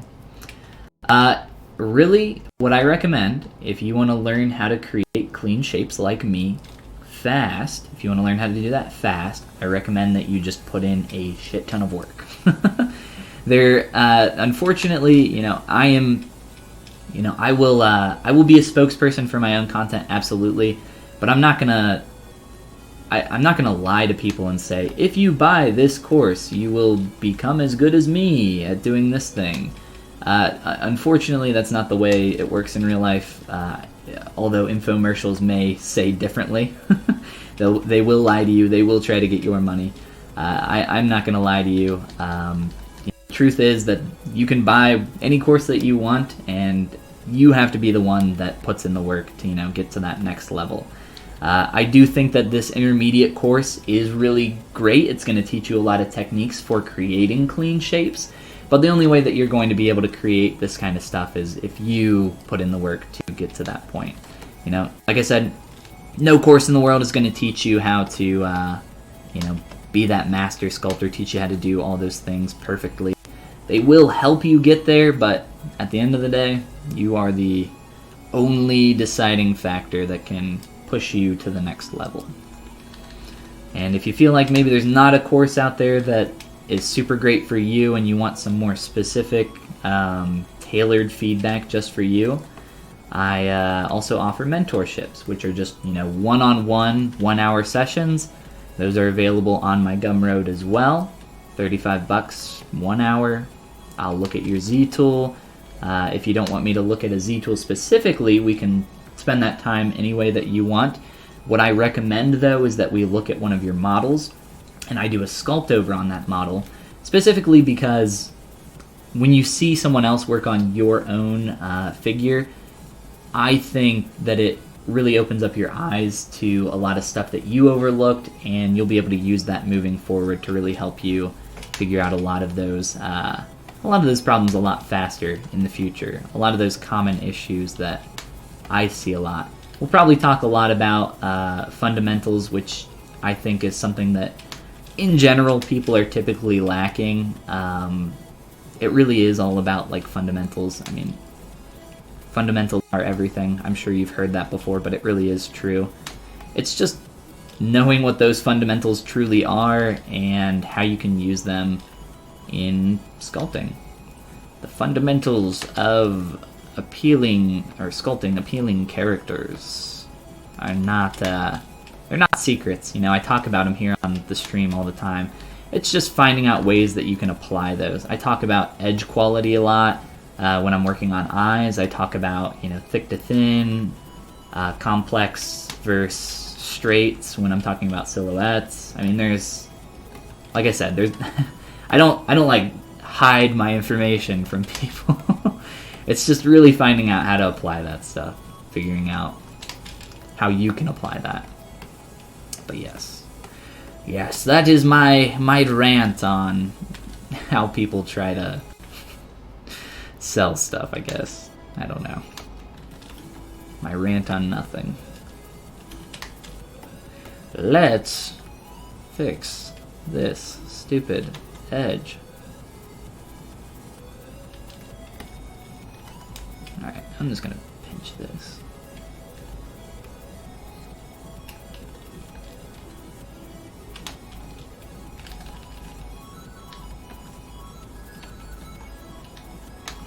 I would have been terrible at sales. Like, will this thing help me grow hair? No. No, we're lying to you. It's all placebo.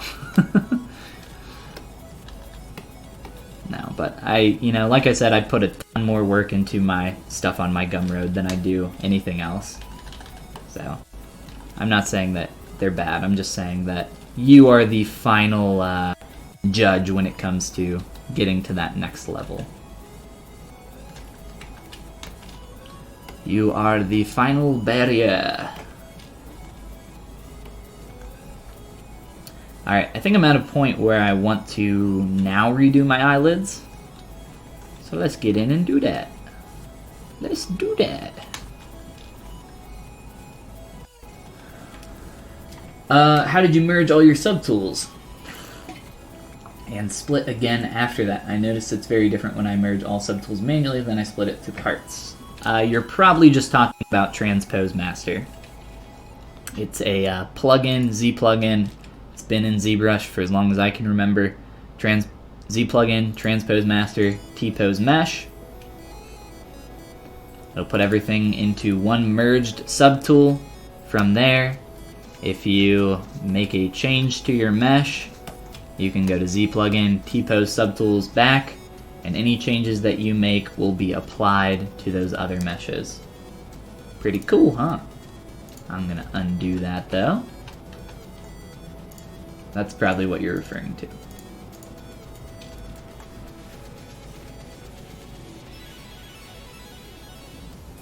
I'm sure it's not as important for 3D printing, but do you usually do your entire paint process in ZBrush, or do you use Substance, Photoshop, etc.? For full color sandstone, all poly paint. All poly paint. For all of these, I always pull these up, but for all these little 3D Fusion things that I have on my desk, these are all just straight poly painted. Do a quick little turnaround on Pikachu Totoro. Voila. We also have the Banjo and Kazooie mixed with Angry Birds, all poly paint as well, all ZBrush, lots of fun. They're even stackable. Hey, Banjo Kazooie, one of my favorite games. A lot of fun. But yes, all poly paint. All done for full color SLS sandstone. And I have that tutorial over on my YouTube channel. I can link it if you guys want to see that. Eyelids. Let's see if there's any other questions before I do this real quick. Pump a few models out so that I can look at them. Yeah, like I said, mileage is probably the answer to most of your questions. It's like, just like being an athlete. How do you get better at running? Have you tried running? I know, it sounds so simple. It sounds so easy. It is very simple, but it is a simple solution, but it is not easy. Nobody wants to... You gotta learn to love the process. You really do. Because at the end of the day, that's what it is. It is doing the thing, and you will get better at the thing.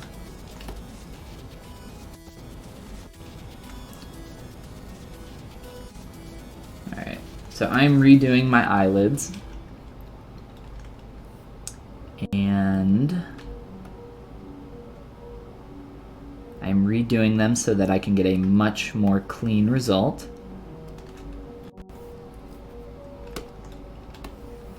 I talked about this a little bit earlier, that I might be doing this, but now we are gonna do it.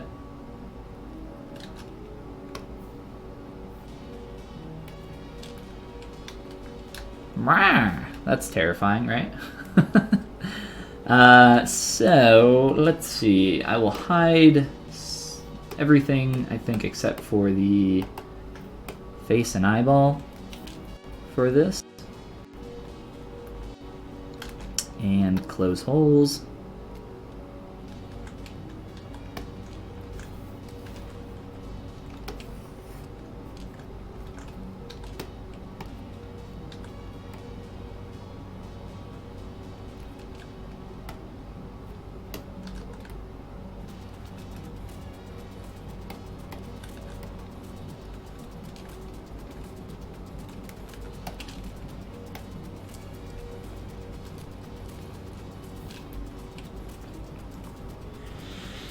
How do you get color from a picture on the spotlight to color with that same color? Activate your spotlight with the Z key, and the C key, letter C, samples any color in your ZBrush UI, in your ZBrush screen. Sample that white, that off-white, sample that red, sample that blue or green, get that blue, get the background color, get this red on my button, sample anything, C key.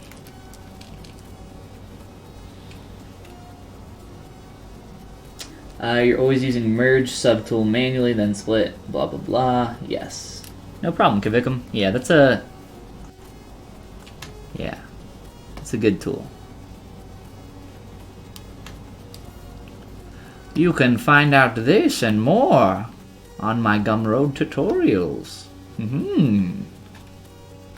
There we go. There was my my sales pitch.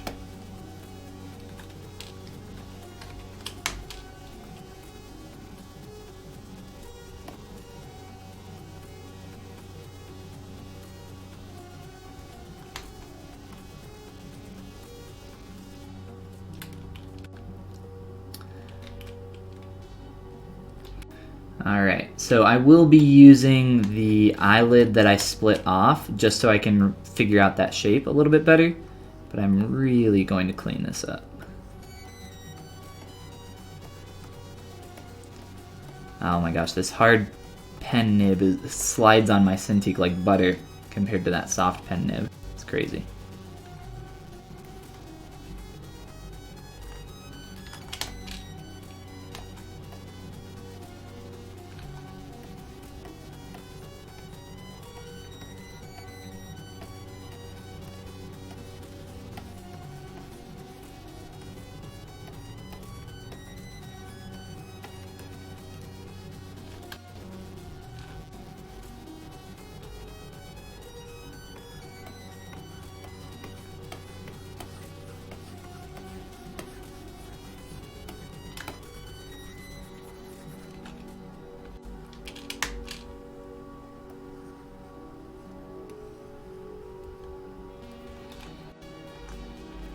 Alright, so now we're going to insert our separate mesh for our actual eyelid.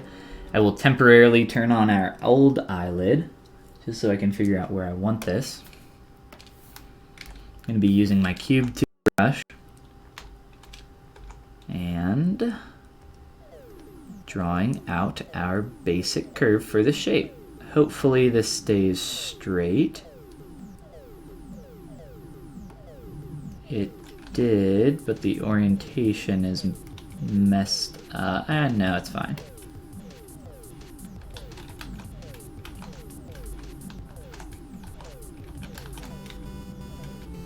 Let's try the intensity.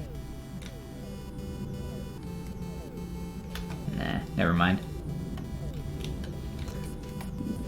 Never mind to that. Now let's get us some clean lids. Bellamy, welcome back. How you doing, man? Have I ever done any sculpting competitions before? 3D sculpting competitions? I have done some stuff in the past, yeah.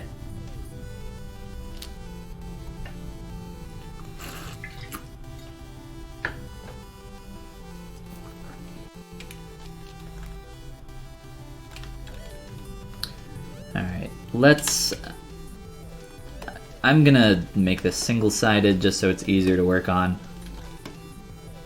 It's easier to work on a single plane.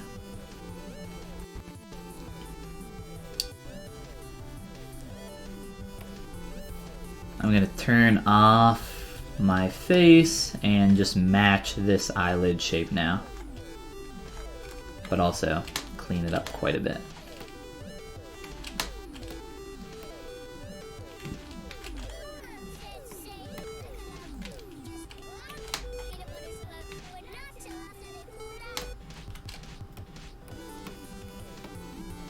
Once I'm done matching this shape, I will be able to extrude. And I can probably even repurpose this for some eyelashes.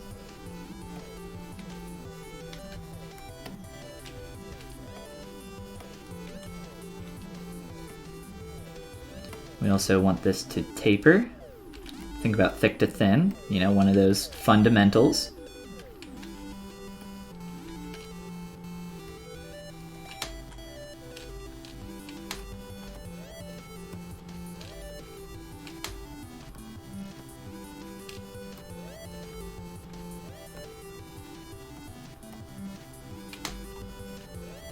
And for your eyelids, there are a lot of things to keep in mind for eyelids, but one little helpful piece of info for you is you always want the plane of your eyelid to face right about the center of your eyeball.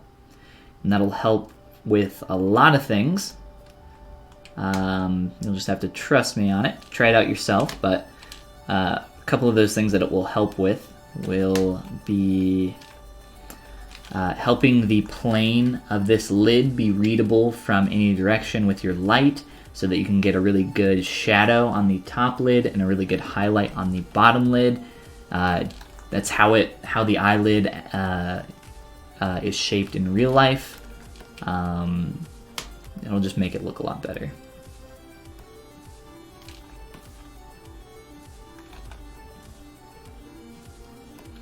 Continue to align that a little bit more.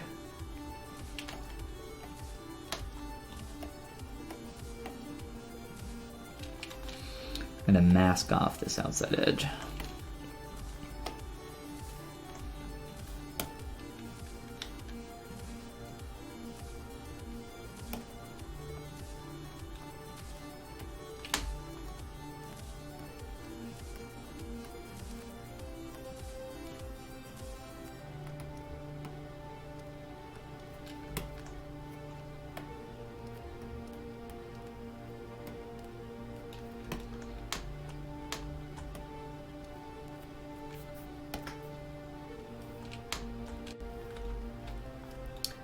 Alright, and I'm not sure if I'm actually going to do a bottom lid this way yet. I haven't exactly decided on that. But let's very quickly use ZModeler. I'm going to hide one of these sides, just so it's a little bit easier to work on. ZModeler, extrude all polygons. Make sure I flip my normals.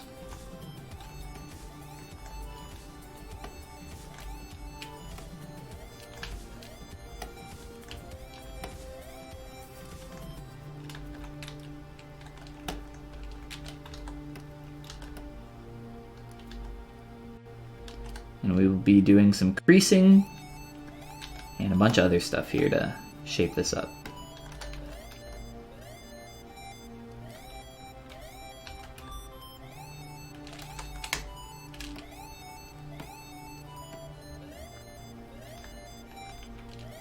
Much more clean already though. Let's add some creases in here in just a moment.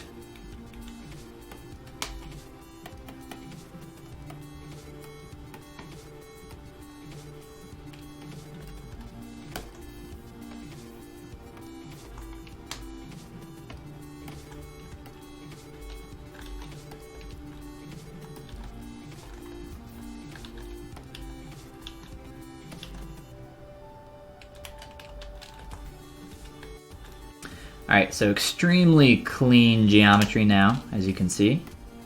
I'll be working on adjusting this shape just by hand.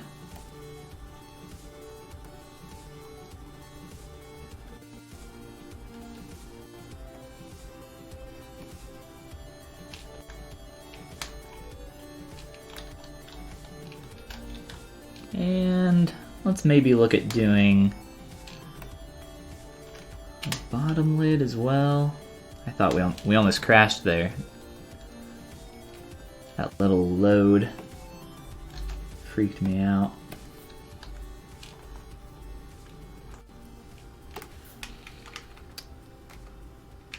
So just looking at the difference there between what I originally had and what I have now, much happier with that.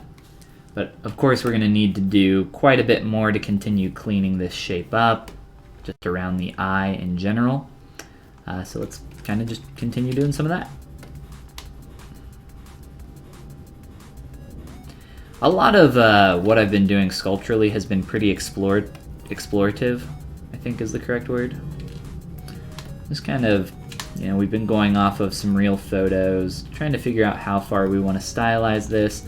I'm starting to like the direction a lot more now, so I think we're headed in the right direction now.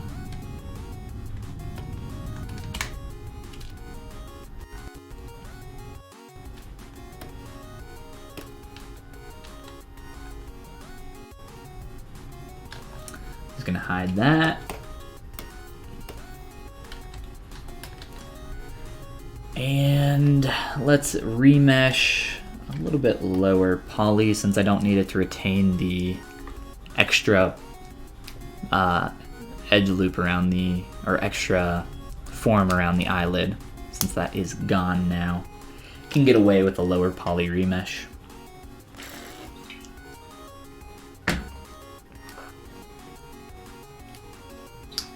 Kuchen Milk, thank you. I appreciate the purchase. As I tell everybody, if you ever get to a point where you're stuck on anything, or if you want any help on anything, feel free to always shoot me an email. Just follygon@gmail.com. I got you. As I was talking about being a terrible salesman. But yeah, of course, I would be happy to help you out. Shoot me an email if you ever get to a point where you need some help.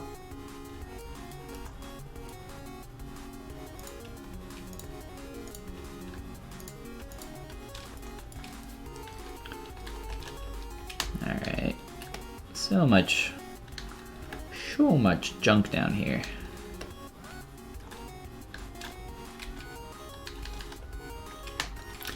And of course we have a lot of cleanup to do up here. So let's start getting to work. I was trying to focus while I was creating those lids, so I was probably pretty quiet there for a while. But now I'll talk your ear off if you want.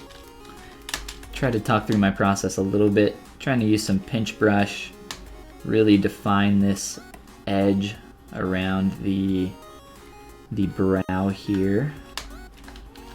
Try to use maybe some move AccuCurve, I'm thinking, to pull in just a tad over here. Continue to mess with that. I think this point can probably slide back a little. And let's see. In general, this surface is just pretty messy, so get a little more volume in here, I'm thinking. Kind of hard to sculpt on this area with all the other stuff in the way. Let's just select it real quick.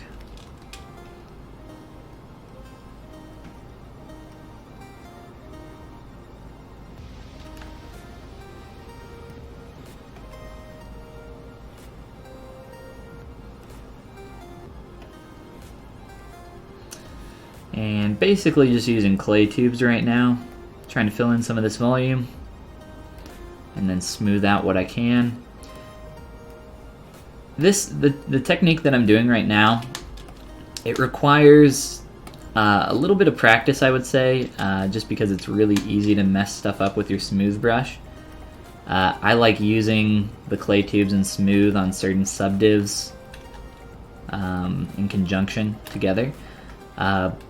But like I said, it's a little bit tough to get the exact result you want that way, so definitely don't get too frustrated if you try it and it's not working super well for you. Definitely takes some practice to get used to.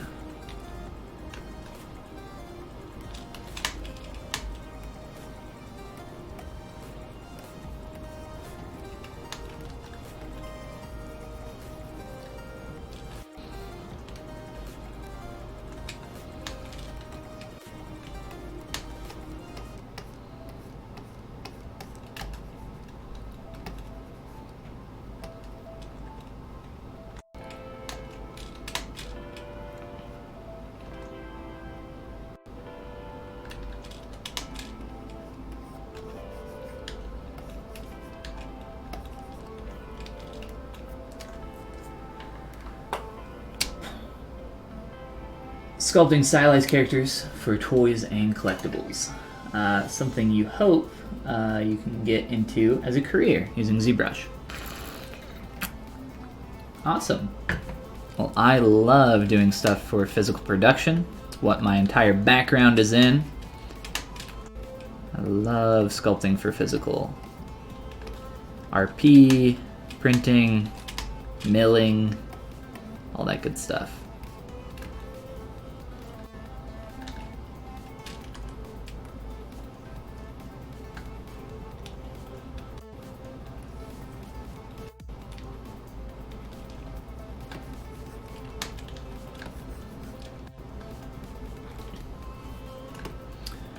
Also, since you, let's see, you're wanting to get more into that, I'm not sure, Kuchen Milk, I believe I'm saying that correctly, probably not.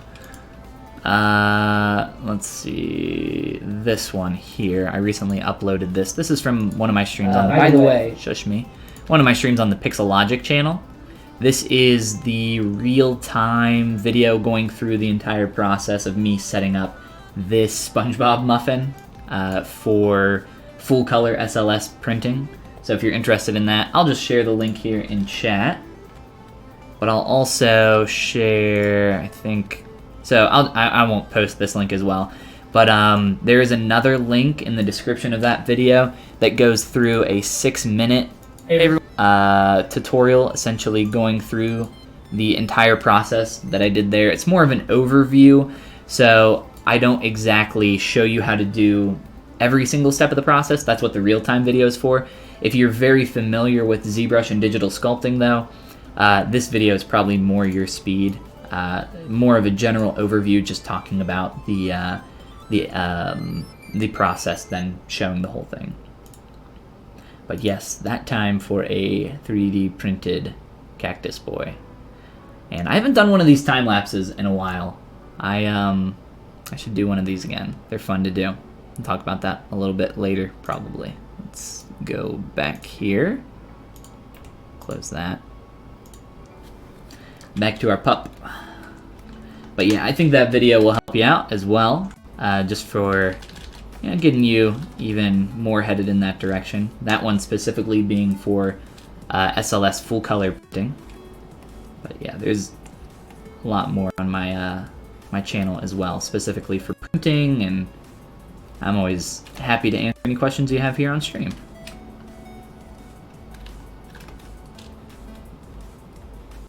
You got a lot of homework to do. You show up to my stream and I just start dishing out the homework. That's right. Who else wants homework? What kind of homework you guys want?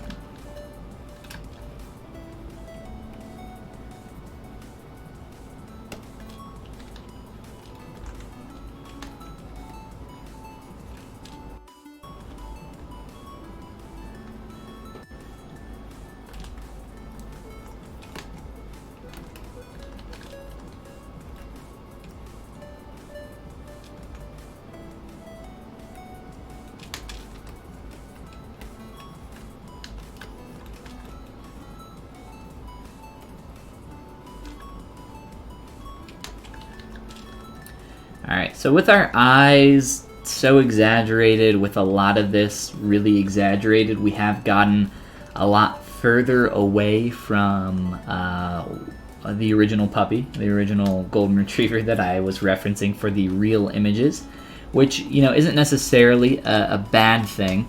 I would like to try to figure out some things from him that we can maybe exaggerate and get back into this. Let's see, how are we doing on time? I am very quickly, though, going to go take a quick restroom break because my tea has ran straight through me, as it always does. Tea and coffee make me have to pee, like, instantly. So, whoops, I accidentally did that asymmetrically.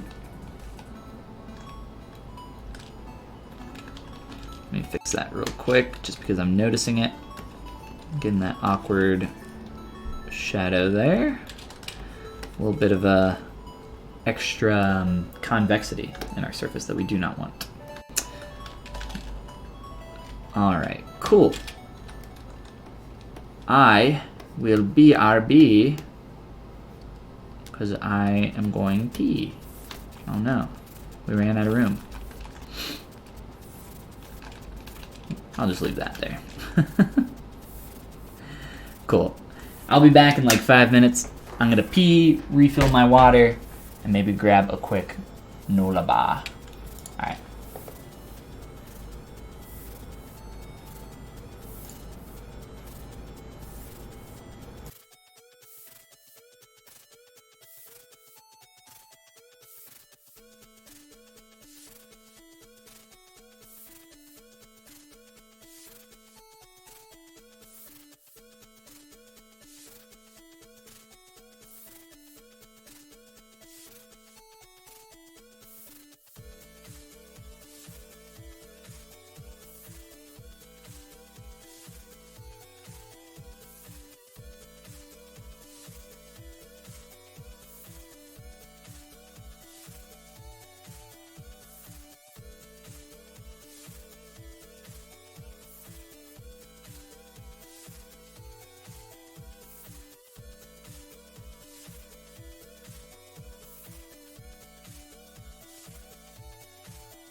All right, let's get back into it. Give out some more homework, maybe.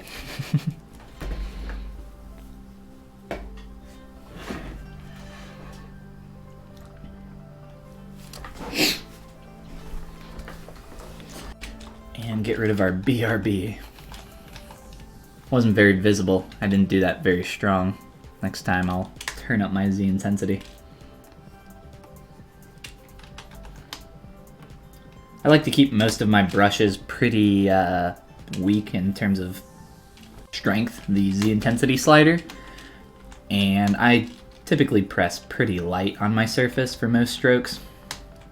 It's really easy to be super destructive with stuff. Gotta be careful.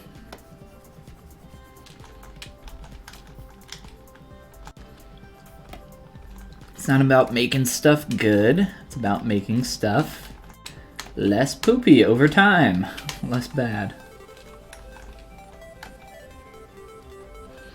Alright, so I was thinking about this while I was chewing on a granola bar. How we can get a little bit more of that likeness back in based on our original puppy doge here, this cutie. And I think a lot of it is going to be in the eyes. Just making sure that we get the eye shape a little bit closer. Specifically, I was thinking about this image. Just getting some of these angles a little bit closer in terms of, he's got a little bit of a, like, that downward slope, kind of, not necessarily a lazy eye, but a little bit of a sad puppy eye. So I'm going to import that image.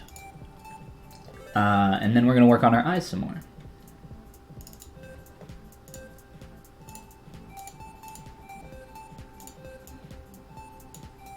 Let me make sure that you guys can see that. All right. And I don't think we have any questions that I missed while I was gone. Maybe one here. Is it better to first sculpt more realistic, then slowly switch to stylized, or go directly to stylized in your opinion? It's much better to go directly in the direction that in that final result that you have planned. I'm doing something a little bit different for this character because I wanted to have these realistic images of my sister's dog, right? And slowly over time, try to figure out how I wanted to stylize this. I didn't really have an end result in mind. I had an idea of what I wanted to do with it, but I didn't have like, this is exactly what I picture this looking like in my head. I definitely didn't have that in mind. So if you have that end direction, that final piece in mind, head that way as quick as you possibly can. This one was a little bit different than what I normally do, though. Like I said, I don't normally do this kind of thing.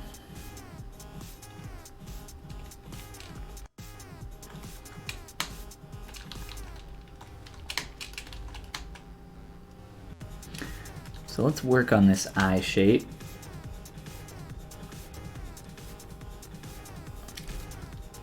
I think, let's try pulling this outer ridge more forward. Perspective, stop screwing with me. Stop messing up my masking.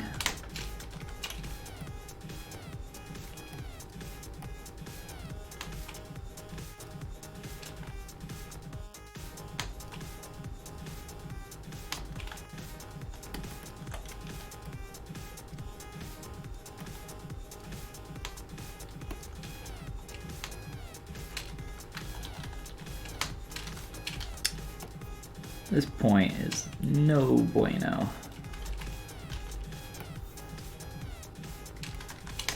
I might experiment with a bottom lid as well while we're sitting here working on the eyes. Let's see how that goes though. Let's mess with this a little bit longer. And maybe we'll eventually do something with some kind of bottom eyelid other than the form that I have in there right now.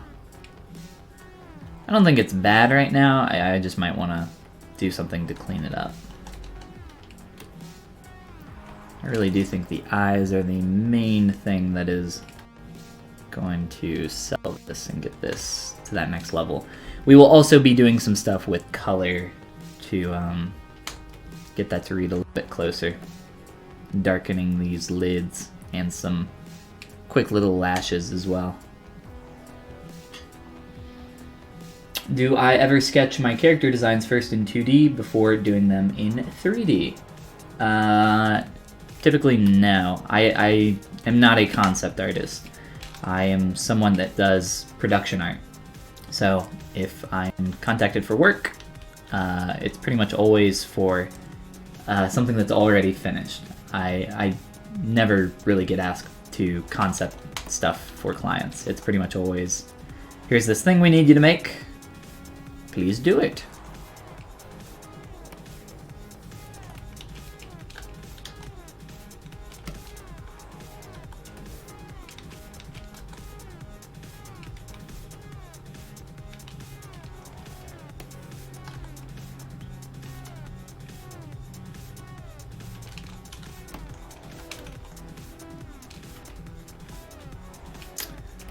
Can I show you my lazy mouse settings? Yes, I can.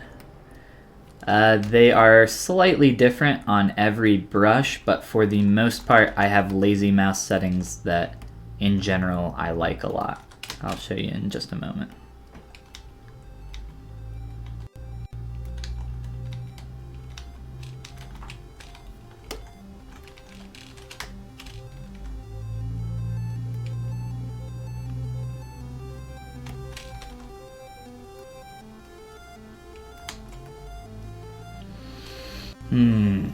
I think we could bring that even more forward on the outer edge.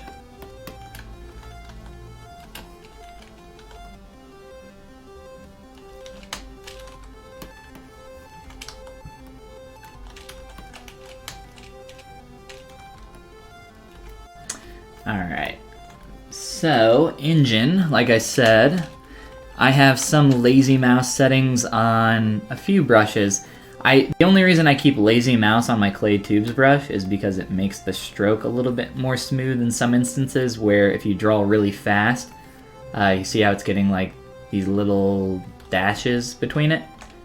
When I have lazy mouse on now, that's never really an issue. But for most brushes, the clay tubes are a little bit different. They're all down here. I wouldn't really use those though. I would recommend that instead you use these settings, which is just lazy step set to 0.01, lazy radius set to 100, or whatever length you need. And then I always leave lazy snap off. I do not like lazy snap. The reason I use these settings, if you're using a lazy step of 0.01, you will have to turn your Z intensity down a lot more, because if you have it at the default, it's going to cut into your surface in a really strong way, even if you press very lightly with your pen. So make sure you turn that Z intensity down. You should be able to get some nice results. And also, whenever you're making a stroke just in general, you always want to start a little bit lighter and start pushing in more, and then lighten that stroke out again. So you don't want a stroke that looks like this, right? You don't want start, end. You want soft start and soft end, fade out, like that. 0.01, 100. That's what I recommend. And I have that set up for most of my brushes. Some are a little bit different on the lazy step, just because they're a little bit too strong. But play around with it, and I'm sure you'll find something that works really well for you.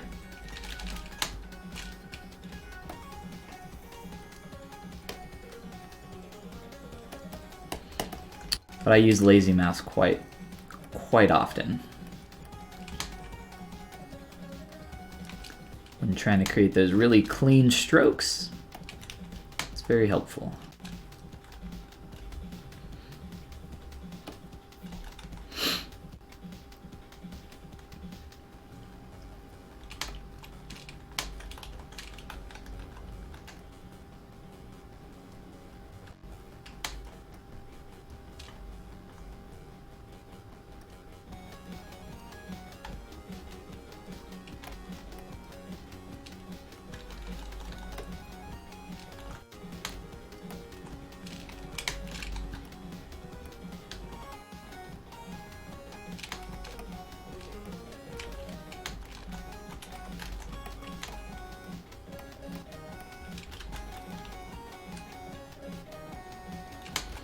Getting a little crazy on this lid here, so let's fix this.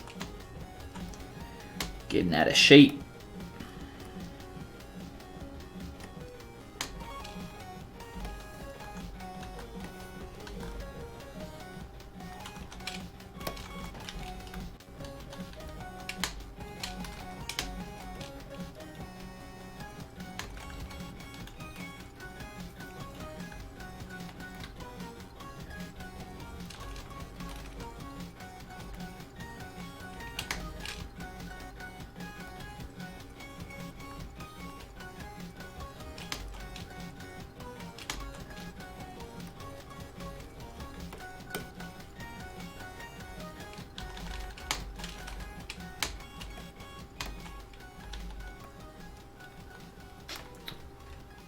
Got your first tablet yesterday. Awesome. That sounds like a lot of fun. And you can finally sculpt some hair. Tired of sculpting bald men. Yeah, that pen pressure sensitivity is a must-have.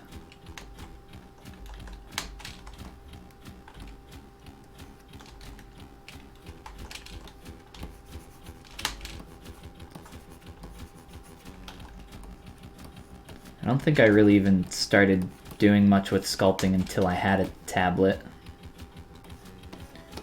I might have played around very briefly in like Mudbox or something with a mouse, but that's about it. My first time using ZBrush was with a tablet. Actually, no, I had a tablet way before that because I was doing stuff in Photoshop and I needed the tablet for that.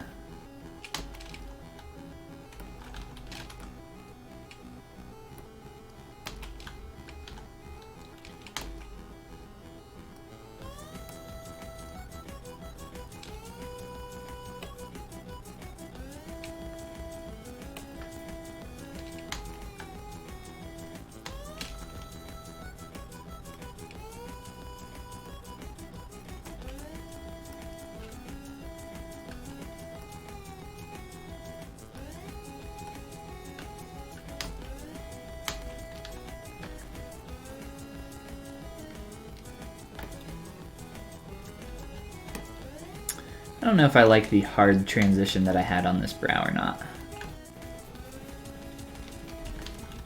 I'm gonna try softening that a little bit.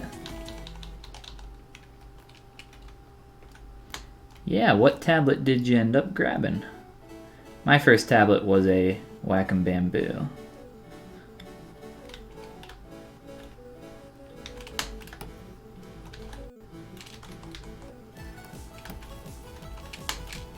Which I still recommend to this day as a very good first tablet.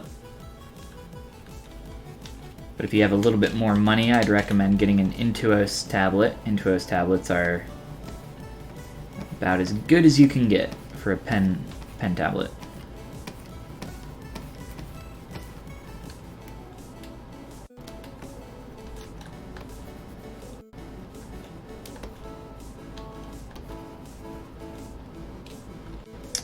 Ah, you went straight to the graphics tablet, it looks like, with Huion.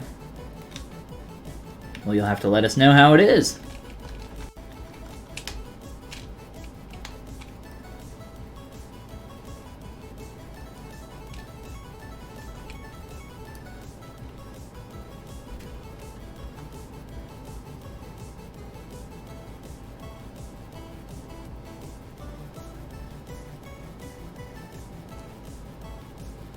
Ah, I didn't know Huion made just pen and tablets. I thought they only did graphics tablets. That's cool though.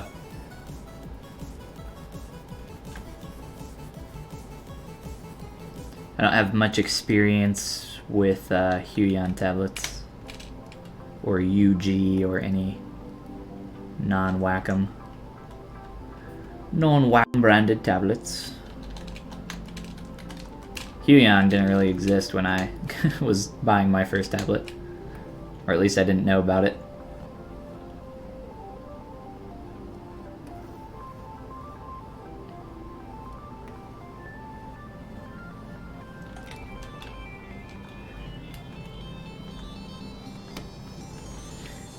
pinch brush is not being my friend right now.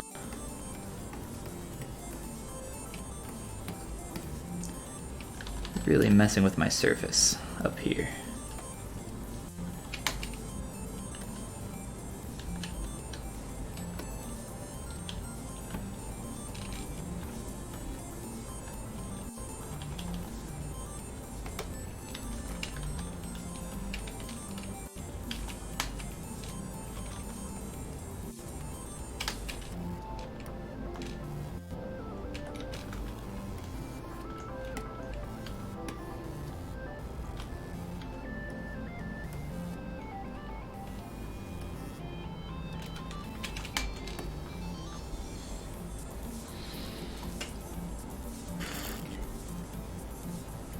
The press keys, like the little hotkeys on the tablet, are buggy.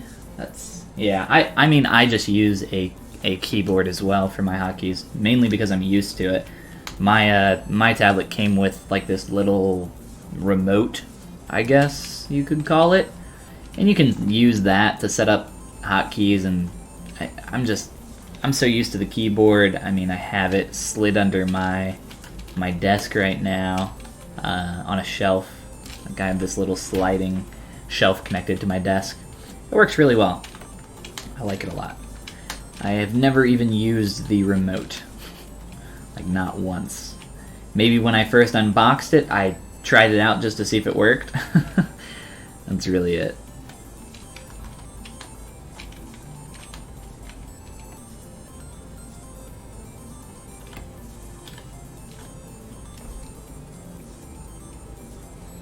Second day of using it, so it's still too early to judge. Well, that's cool. Congrats on getting the tablet. It's a lot of fun. First one in the bank.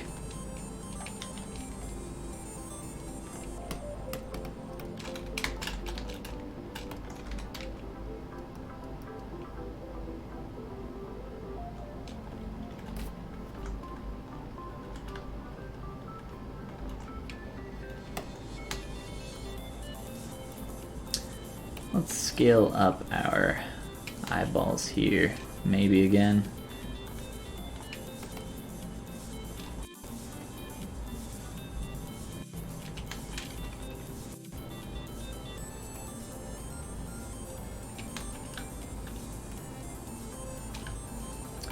Starting to lose this angle. I'm going to be working on these for a while. We can maybe take a break from them here in a little, just so we can work on some other stuff. Or if anybody has any specific questions, we can take a look at that as well.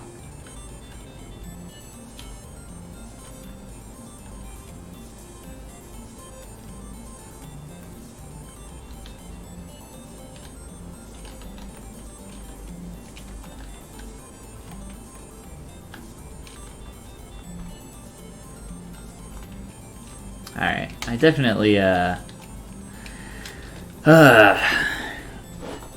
let's see.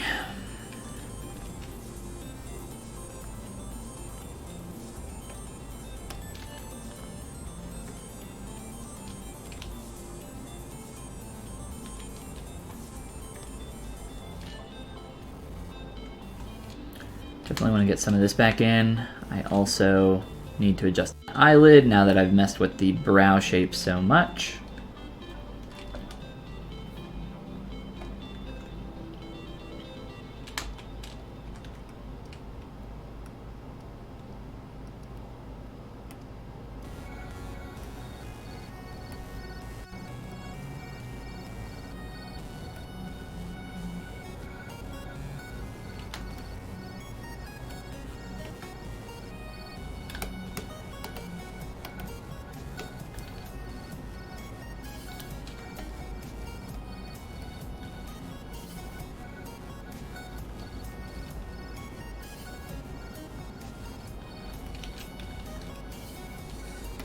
Alright, I need to mess with this inner edge and just realign this to be a little bit more facing the center of the eyeball. I talked about this a little bit earlier.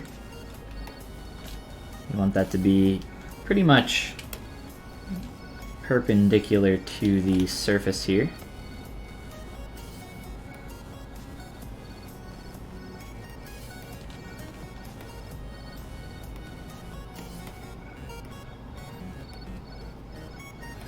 I'm using transparency with ghost mode. Ghost mode allows you to actually modify the geometry. Normally you wouldn't be able to like click through a surface like I'm doing right now. That's what ghost mode allows you to do.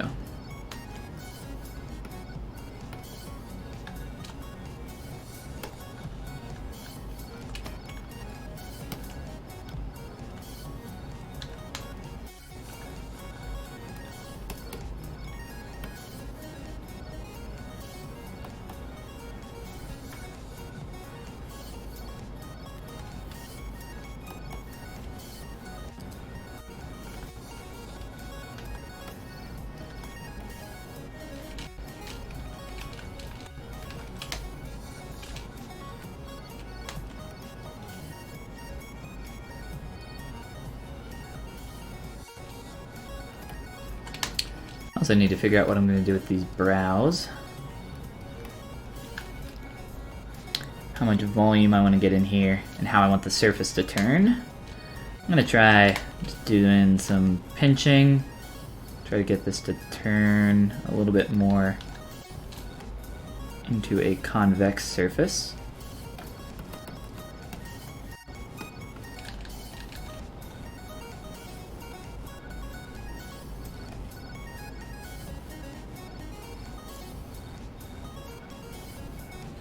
I think I might have tried this a little bit earlier. I wasn't a huge fan of it. I didn't try it to this degree though, so I don't know.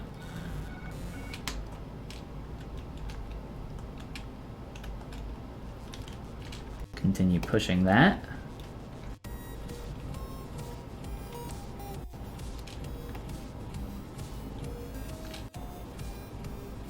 Yeah, I was unaware that Huion made pen and tablets. Thought they were just competing with the graphics tablet side. That's cool though. I'm sure UG has similar. It would make sense, I guess, you know. Why only sell the... I've never seen anyone talk about their pen and tablets just because... I don't know if the price is a substantial enough difference to not buy an Intuos, just because Intuoses are really, really good and not crazy expensive. I don't think they're crazy expensive for what you get.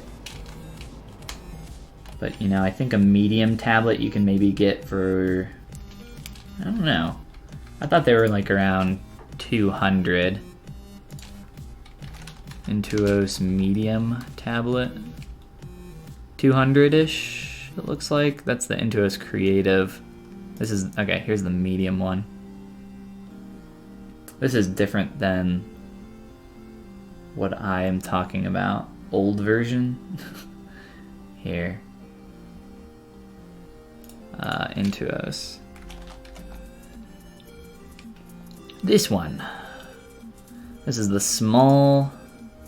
Probably has the link to the medium? Maybe not. I don't know. I thought they were around like 200. Which one is this? This is the medium. So the medium is like maybe like 300. But these tablets are really, really good. I highly recommend these. These look a lot different. I wonder if this is the newest one. It literally says new model, so maybe. I've never seen it with the little that thing, whatever that is. I wonder if that's like touch, that you can like spin your finger around to cycle through stuff. That'd be pretty cool. I wouldn't recommend grabbing the large of any of the Intuos tablets. They're very expensive and they're larger than you would ever need. The medium is like plenty. The small is too small in my opinion, but I know a lot of people that work in a very small pen workspace, so maybe that does work perfectly for you. I think the medium tablet is probably their most sold tablet though. That's the one that you have? Yeah. It's a good tablet.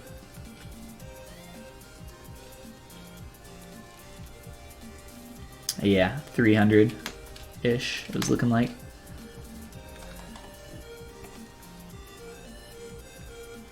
You don't use the touch tips? Yeah, I never used them either. I mean, I prefer, like I said, just keyboard. Keyboard is perfectly fine for me.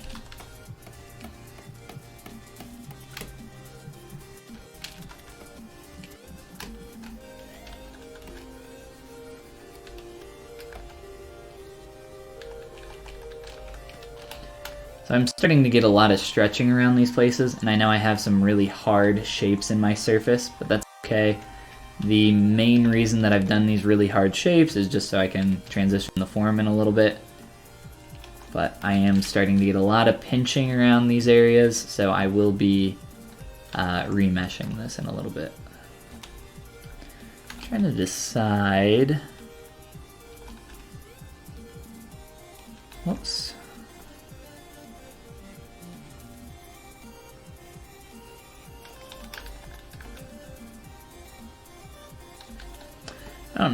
I don't know how soft I want to make this brow transition.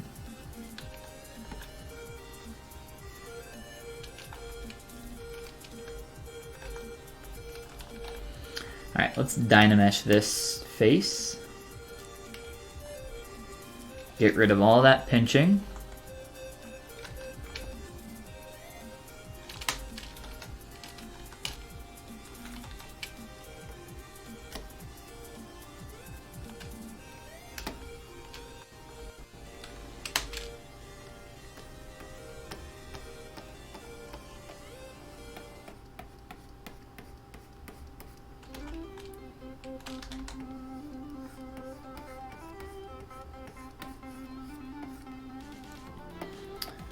And let's just round this out some.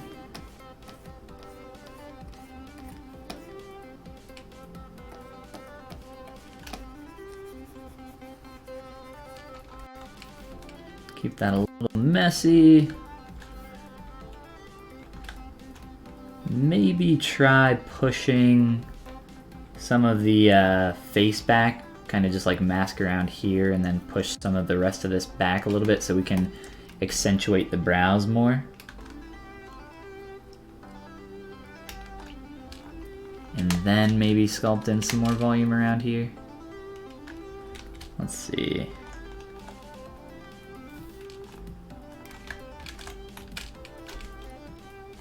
I think that is a good plan. Let's do that next.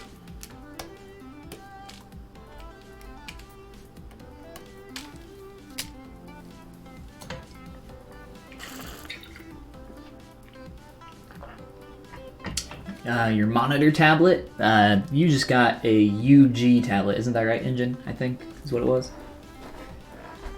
Oh, you got it for the Black Friday sale. Very nice. When you're doing hair or eyebrows, the topology doesn't go along with it, and sometimes it creates artifacts. Is there a way to avoid this? There absolutely is, yes. I'm not sure how you're creating your hair or eyebrows. But the way I just created my eyelids is the way that I would recommend that you create your hair and eyebrows. So inserting some kind of tube of geometry that's really simple, something that you can make really clean, and then it's really easy from there to manipulate that shape just because you have such clean topology. Always having those subdivs is very nice. I haven't even added subdivs to my eyelids. I'll show you them in just a moment here. So here are my eyelids. These are not even subdivided. I just have the smooth modifier on, the D and Shift D keys to switch between that. It's just the dynamic smooth, dynamic subdivision level. So I would recommend doing that in the same way that I did these eyelids.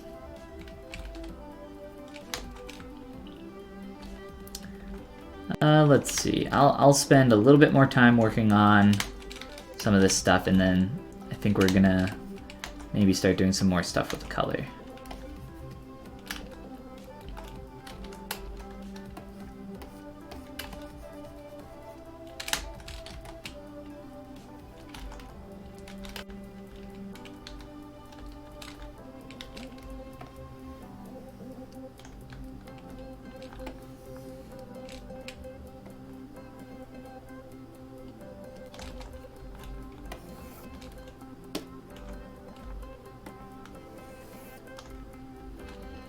Try to get a nice clean selection.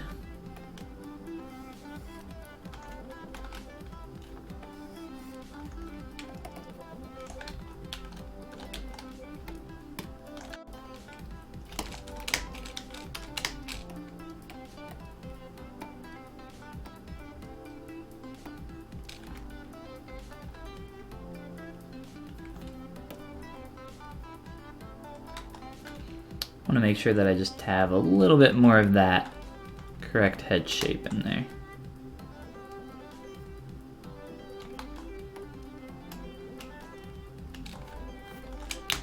A little bit more volume just coming down through here.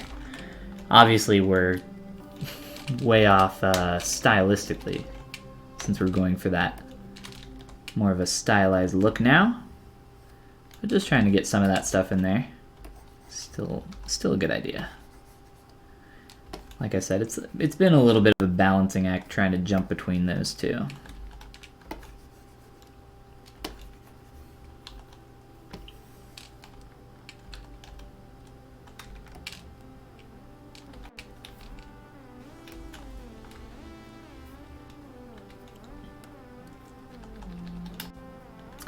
All right. I don't know if I have color here still. It looks like maybe I do on our ears. Let's see if this looks all right.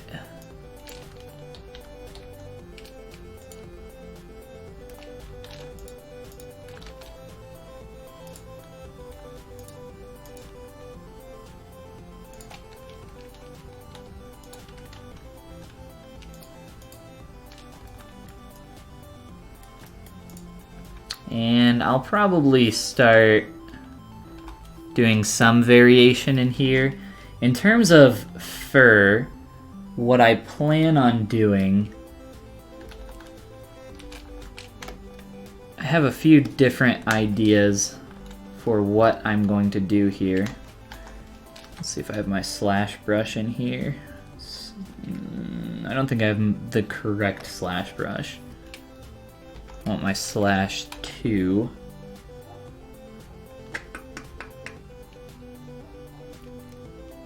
I don't see it.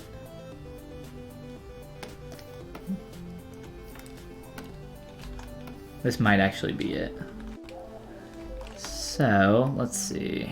Whoops. I'm doing this very large right now.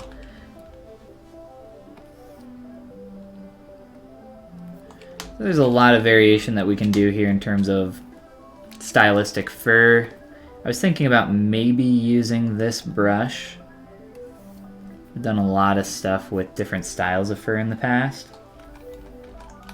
It's a little different here. Let's bump up the Z intensity. Let's go back here where I can see this symmetrically at least.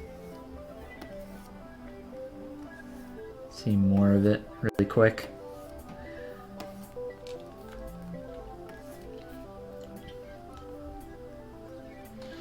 So probably not this style. I think I would want to go more large clumps.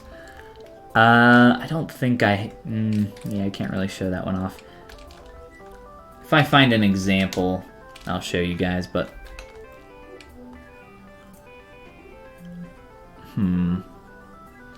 let's mess with color a little bit more, and then we can maybe talk about that.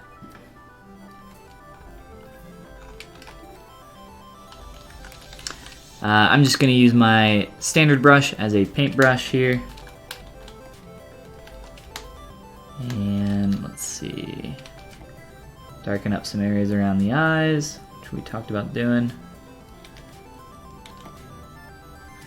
And just doing some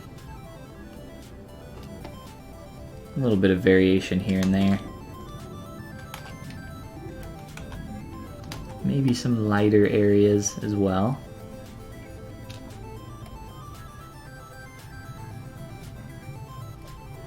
I can't really do whiskers if I want to print this. It's not really possible unless we made them extremely thick, which would probably look very doofy. So I think I'll avoid that.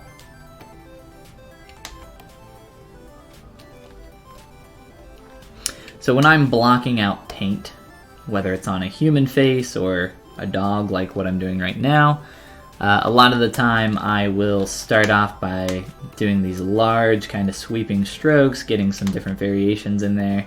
You got to be careful when you're trying to paint highlights or any shadowed areas though, as it can get out of hand really quick, and then it starts to get into a little bit of a hand-painted style. I mean, maybe you're going for a hand-painted style.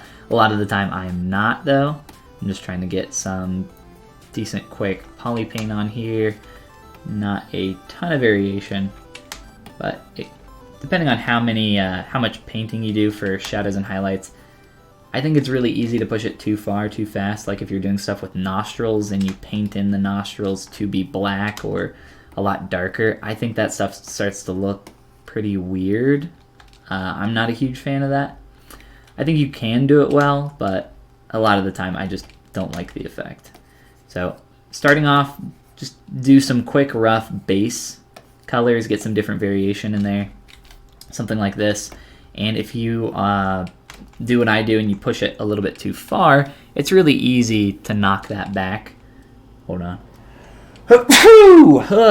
It's really easy to knock it back and sneeze your brain out. What we will do to knock that color variation back is use the fill object button at a low RGB intensity, and that will help equalize a lot of the colors closer to the spectrum that we are going to want, which I will show in just a moment here.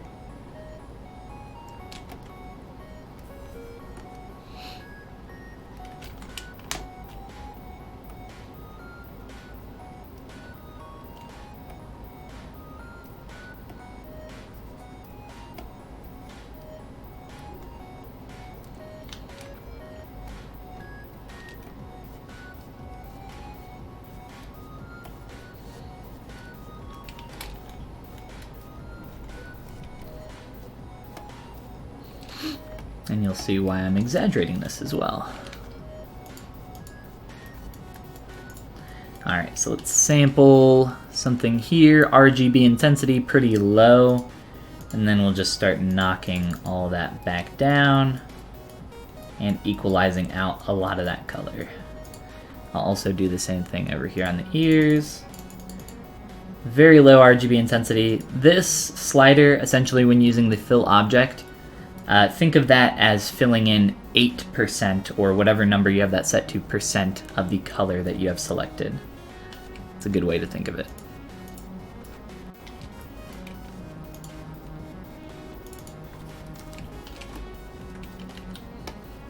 You can still see that some of that variation is in there, but I would like to get rid of how far down that's coming.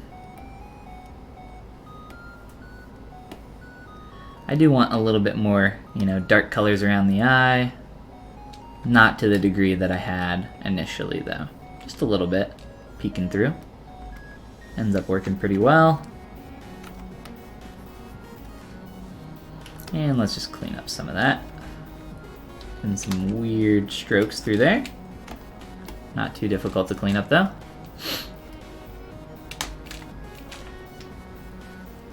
Tell me, what's going on? Welcome back.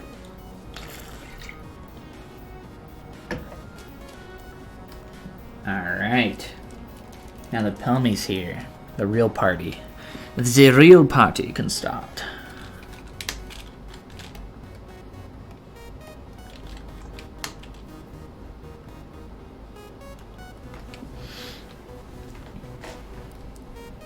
Alright, another thing that color is really great at doing for you is noticing some proportional issues that you might want to fix. I've made my eyes a lot larger, and I'm thinking that I might want to get a little bit more height on the top of this puppy Doge's head. Actually, I'm thinking that...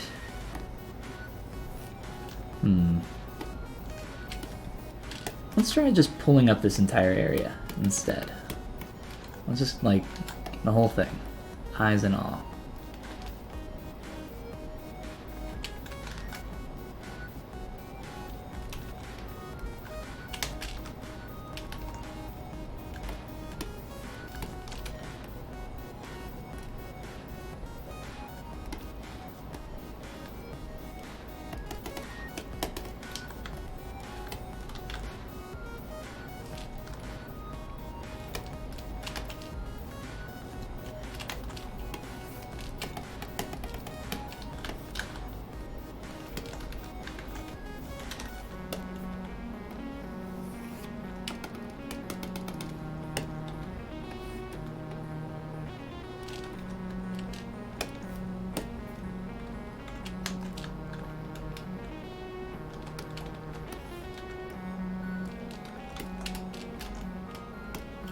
try that out, see what that's looking like.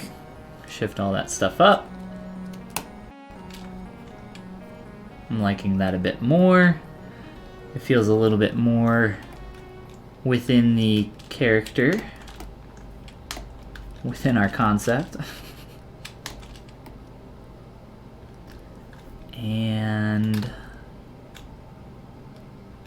I think I've pushed the smile pretty far already. You know, I could sit here and continue to push a lot of that stuff, but I don't want it to look too doofy.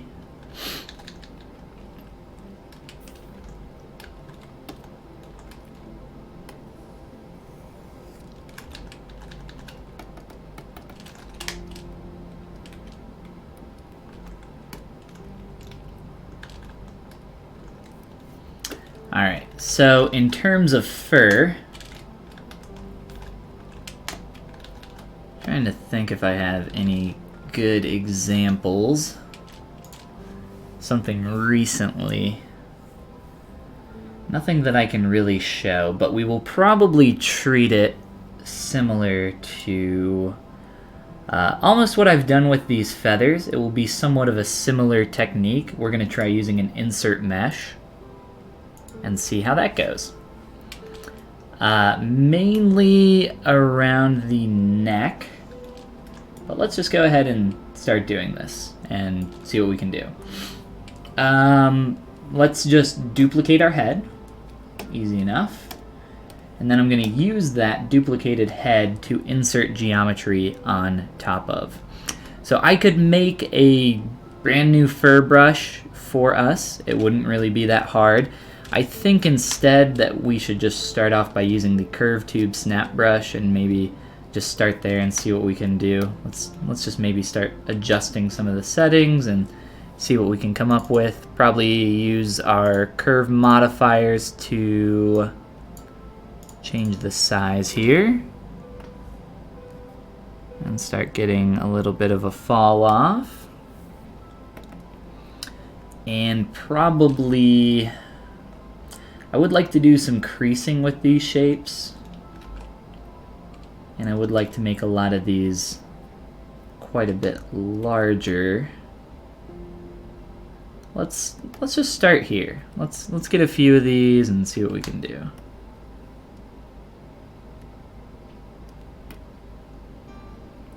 So I'm just going to insert these really large tube-like structures.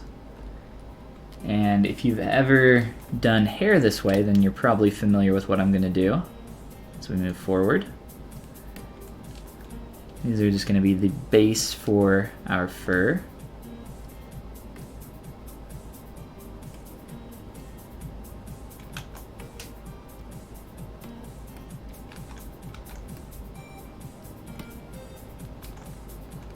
So this is just a quick little experiment to see how well we can do this just with the curved tube brush. I might make a another brush to do this, like I said. Let's grab our Z modeler brush and crease some edge loops here.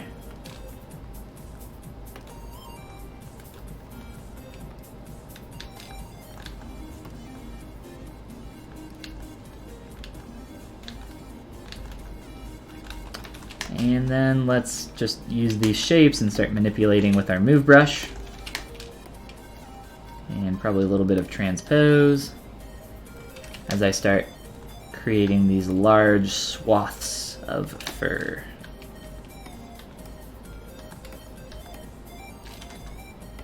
And we'll do additional sculpting on top of these, but we just need to get a base first.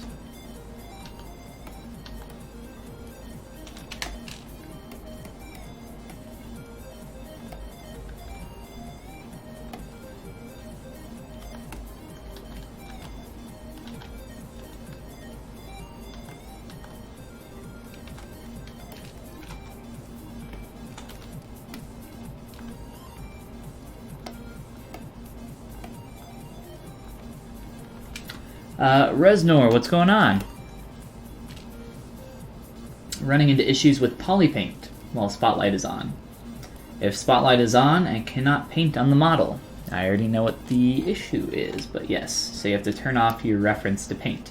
You can't get C to select color from your reference if the spotlight wheel isn't active. The only way that you can sample a color with the C key is to turn on the spotlight. So Z, just the Z key pops that up and turns it off. So you have to turn that on and then press the C key to sample your color in your reference image.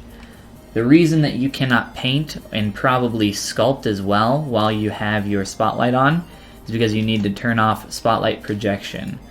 To turn off spotlight projection, you need to go into your brush menu, and then you need to go into, I believe it is in samples, and turn off spotlight projection. Make sure that is toggled off. If you want to use spotlight as a reference image, you have to turn that off. Spotlight is not normally used for reference images. That's not what it was made for. What Spotlight is made for is projecting. So, here.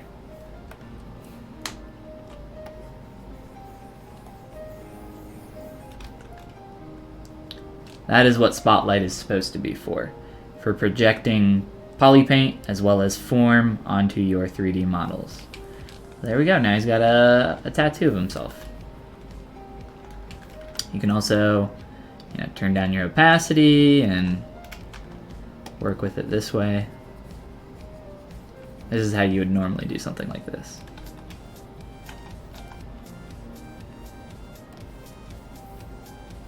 So again, spotlight projection, brush, samples. That's how you turn that off.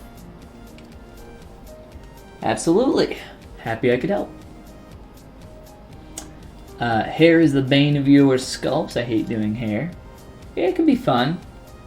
It can be rough. Perfect. Ghost of Christmas Future, what's going on? And Angry Monday, how you guys doing?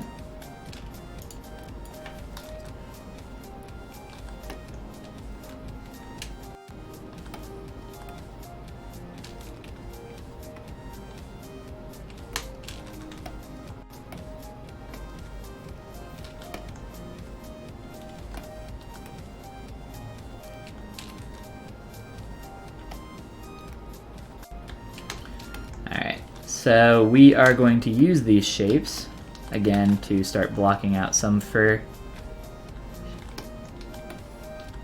Really widening these out. I just want like a few really large swaths.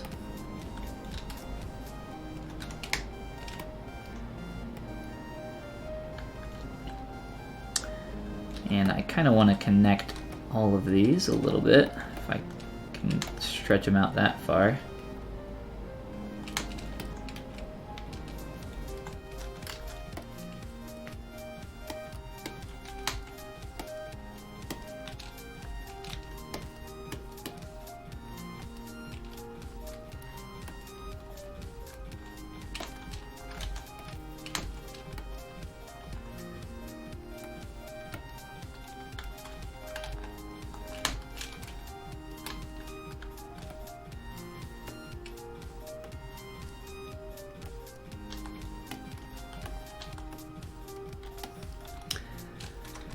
I might make a custom brush to do this, or just pull out from the base.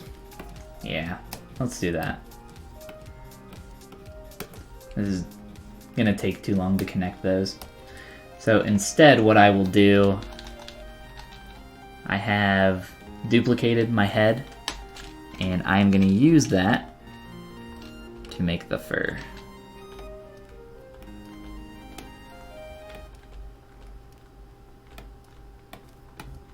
Or at least try making some of that fur. Keep it pretty rough. Har har har, rough rough rough. More puns. I use the word rough too much. Could even do some of this with the snake hook. Mainly I just want to start getting some of this. Not going to be really much of this going on in the face. Push that in, get rid of it.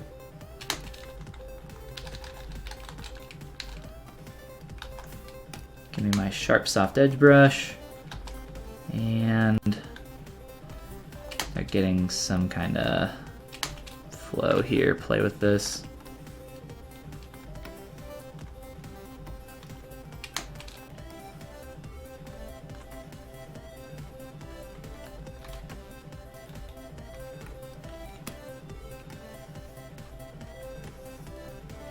I just want some really large strokes right now.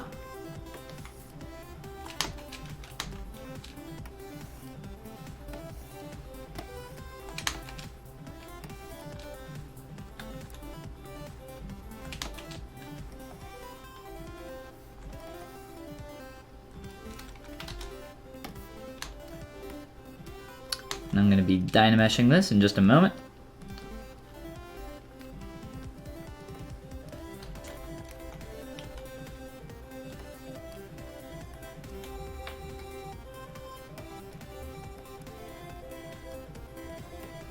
Exaggerate a lot of this pull out here.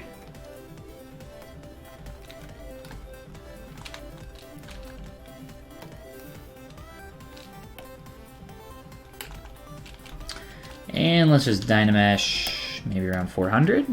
See what that gives us. Said no. And I will even turn off the poly paint, just because it's a lot easier to see without the poly paint. And I will also delete my face. Like I said, there's not going to be really any fur up in this area. So pretty much all of that can go away.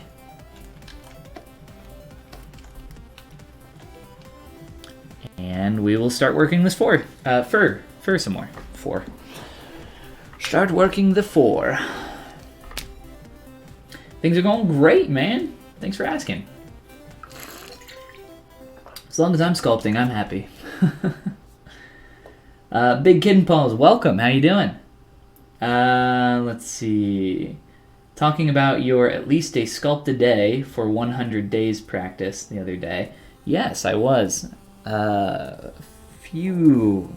think that was last week that I was talking about that. Maybe in the last, I think it was last Saturday on that critique video. Really feel a lot more motivated to practice after seeing that. Awesome. Well, thank you so much, man. I mean, I didn't do it at the time. I mentioned it again because I think it's important to see that stuff, see where artists come from. I didn't at the time. I just did it for myself, you know, just trying to improve. And I think that that it's a really great practice to do.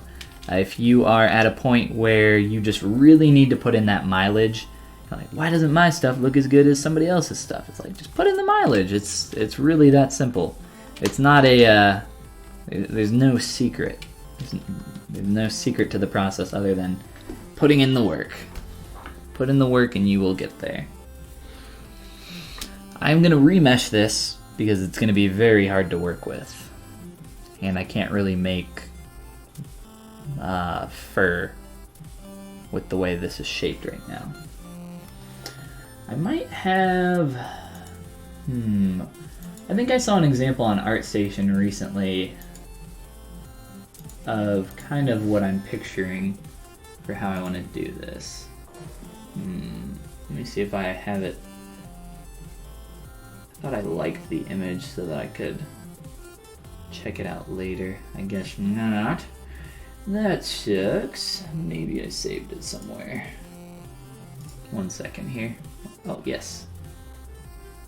Maybe this isn't exactly what I was thinking. Yeah, not exactly like this, but it was a little messy too.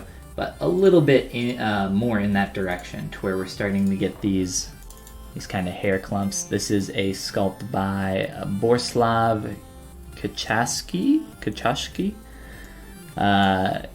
There's the spelling, so you can look them up on ArtStation. But a little bit more in this style where we're starting to get these clumps. That's why I've remeshed this so it's a little bit easier to work on. But just starting to get some of that directionality, some of those strokes in there, trying to block out that main shape that I was seeing. I'm going to try to get a little bit of overlap for the collar. Maybe not to the degree that I've done thus far. We'll see. We shall see.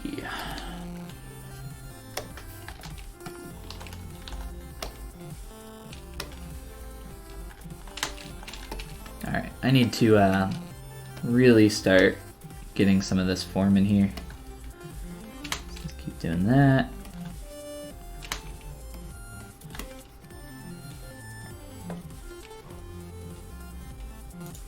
And let me pull my chat back up.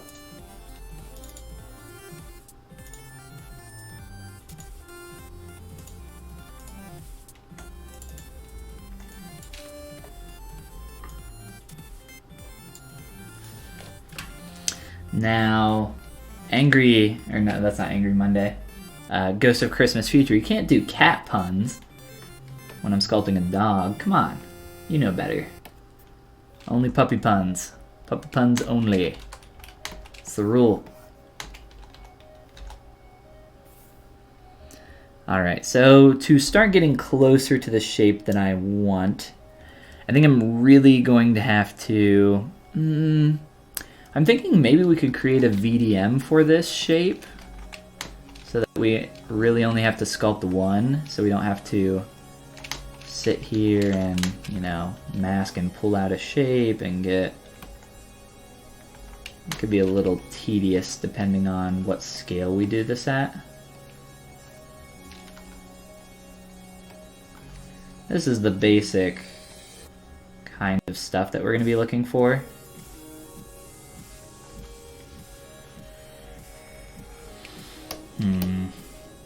How do I want to do this? How do I want to do this, guys?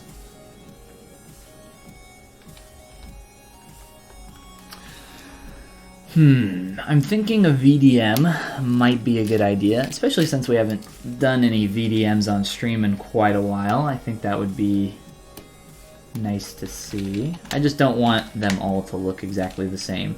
A VDM is kind of like a souped up alpha that you could draw on your surface, except a VDM will allow you to have geometry that would not normally be possible with an alpha. So you can create stuff with undercuts and overhangs and all sorts of crazy stuff. I do have a tutorial on my YouTube channel for VDMs. If you probably YouTube Follygon VDM or search VDM on my channel, you'll probably find it if that is something that you're interested in. Let's try maybe just doing a few of these by hand because I want to figure out the scale at which I want to do this. So we'll figure out the basic... Man, now I just want to make a brush to do this.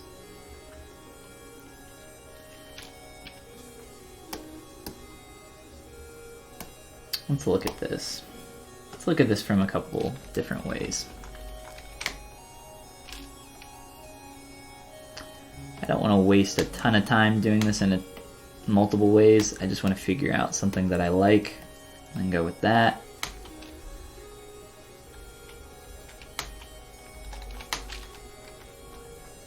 This is kind of what I was thinking with creating like a custom insert brush. Just having a few of these different fur strokes that we can apply on the surface.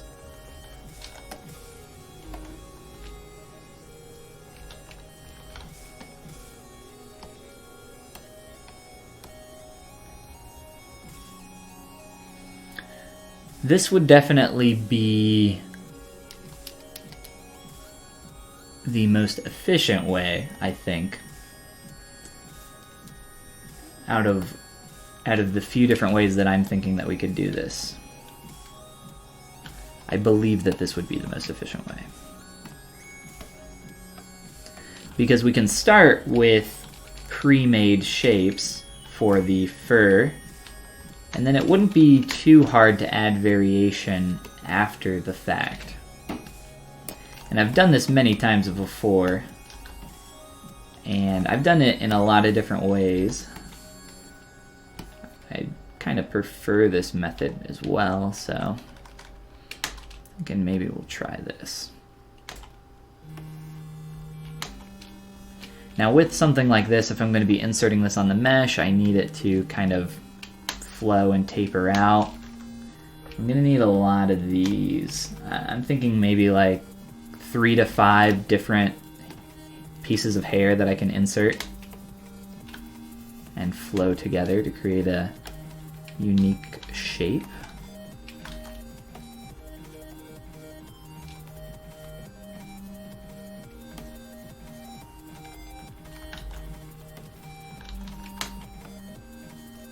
And each one of these I want to hold those 3D character design fundamentals in place for.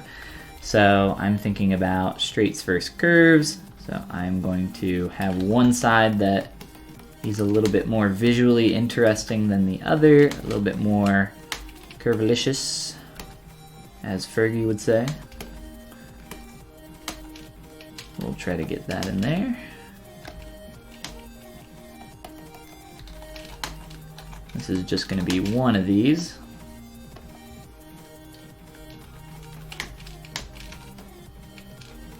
And then after I insert these on the surface, you know, I can do little different things to vary the stroke. So I'm thinking like I said, maybe 3 to 5 of these that we can insert and then modify further from there. Try it out. I do want to make sure that I put, you know, the more work I put into this shape here, the less work I'm going to have to do on all the repeated strokes that I insert with this.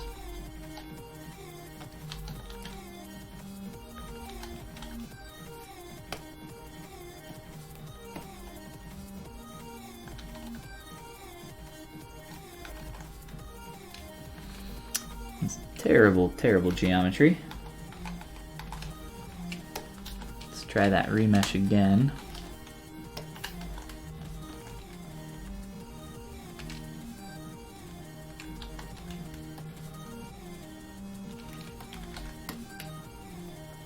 Also, depending on how many I put on the surface here, could, you know, if each one of these are 1,000,000 and I insert 100 of these, we're going to run into a lot of problems.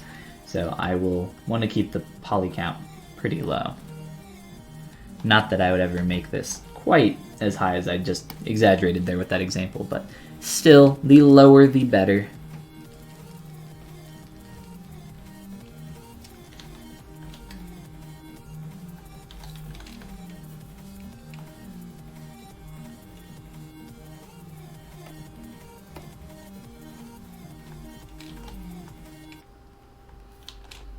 And instead of creasing this, I will do a bevel edge loop and just do a tight little bevel.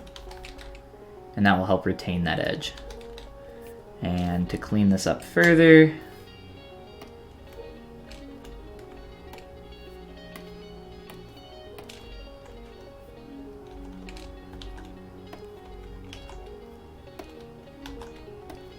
alright, it's probably about as clean as I will get there for that base shape.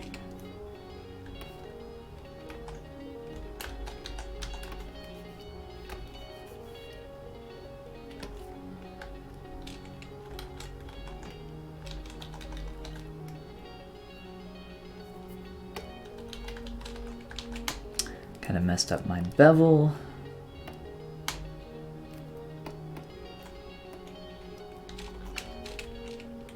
Alright, there we go. Cool. You summoned Big Kitten Paws? Wyvern Jack, what's going on? Yes, this is a Pokemon called My Sister's Doggy. Let's get some more variation in here. Make a few more of these, like I said. We'll have one going one way, one with a little bit probably of an S-curve going on, which we can maybe do next. Let's see.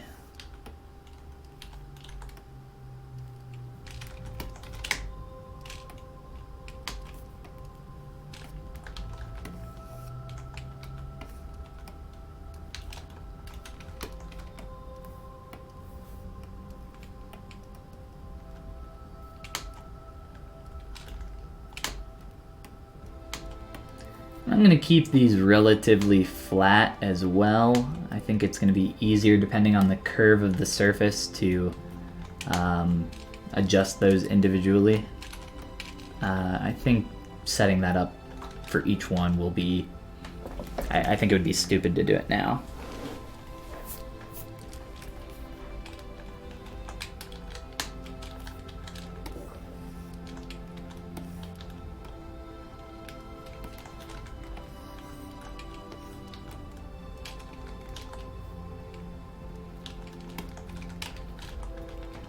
Alright, so 2 down, right? Let's do another one.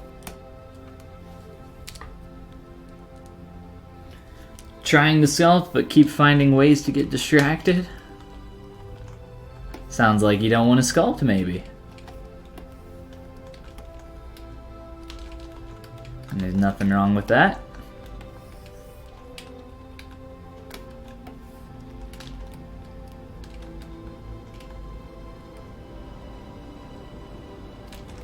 I always say that people do exactly what they want to do. At the end of the day, you're going to do, you know, excuses are not a thing that really exists, in my opinion, to that degree. I think it's, you know, at the end of the day, you're just going to do what you want. And if you don't want to sculpt, you know what? Don't sculpt, you know? Sometimes you have to do stuff that you don't want to do, though. Like if you want to become a better sculptor or a better artist or a better athlete, you have to do the hard stuff that you don't really want to do. I just enjoy sculpting in general. So, some people say it's therapeutic. I just like it. It's just fun. It's not therapeutic for me. I just like sculpting. I like making stuff. I like having little projects, little personal stuff where I can improve on individual things each time. With this project, we're doing something that I don't do very often. It's sculpting something stylized from something a little bit more realistic, you know? Trying to come up with a stylized puppy dog here.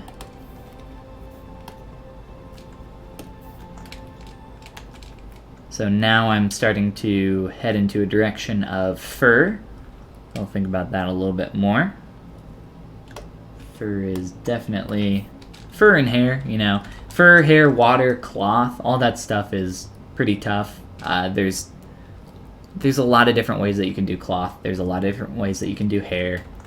Right now we're going to be using an insert multi-mesh brush that I'm going to make to insert all of these. I have made 3 different strokes. Let's make a 4th one. Mirror that, and then just add some more variation to it. So they're not exactly the same.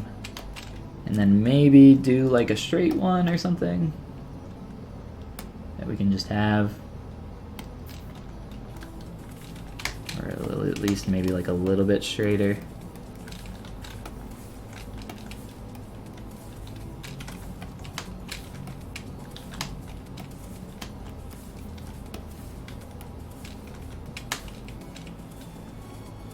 And this will be the first one. Alright, so let's make a IMM brush. We have 5 different strokes that we made, 5 different insert meshes that we have made very quickly that we are going to be able to insert on our surface. So there's all 5 of those. Now we're going to go into our brush menu up here, and I'm going to click on Create Insert Multi-Mesh Brush. And that has already appended that here. I need to create an insert mesh brush first. And click New. Oh, that's right. Here, I'll do this all in one go. So I'm going to copy my tool, paste my tool. Make sure that this is the correct one real fast. Okay.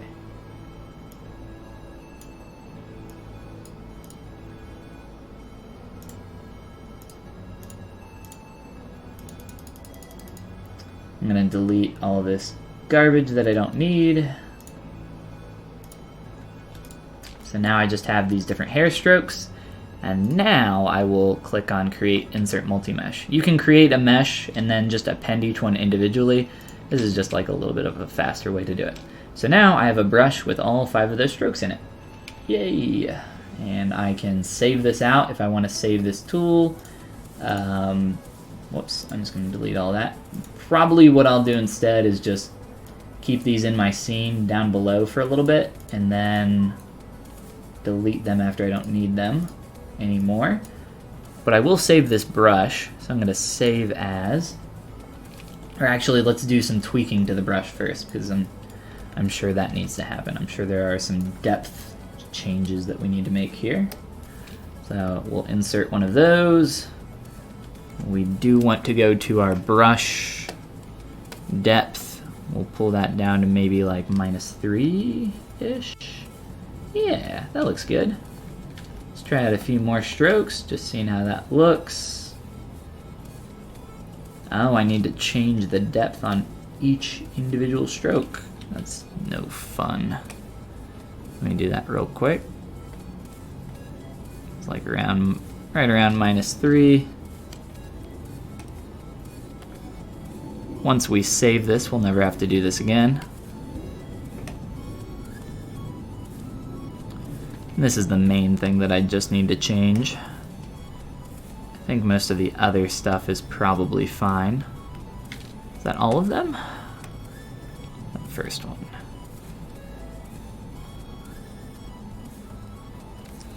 All right. Cool.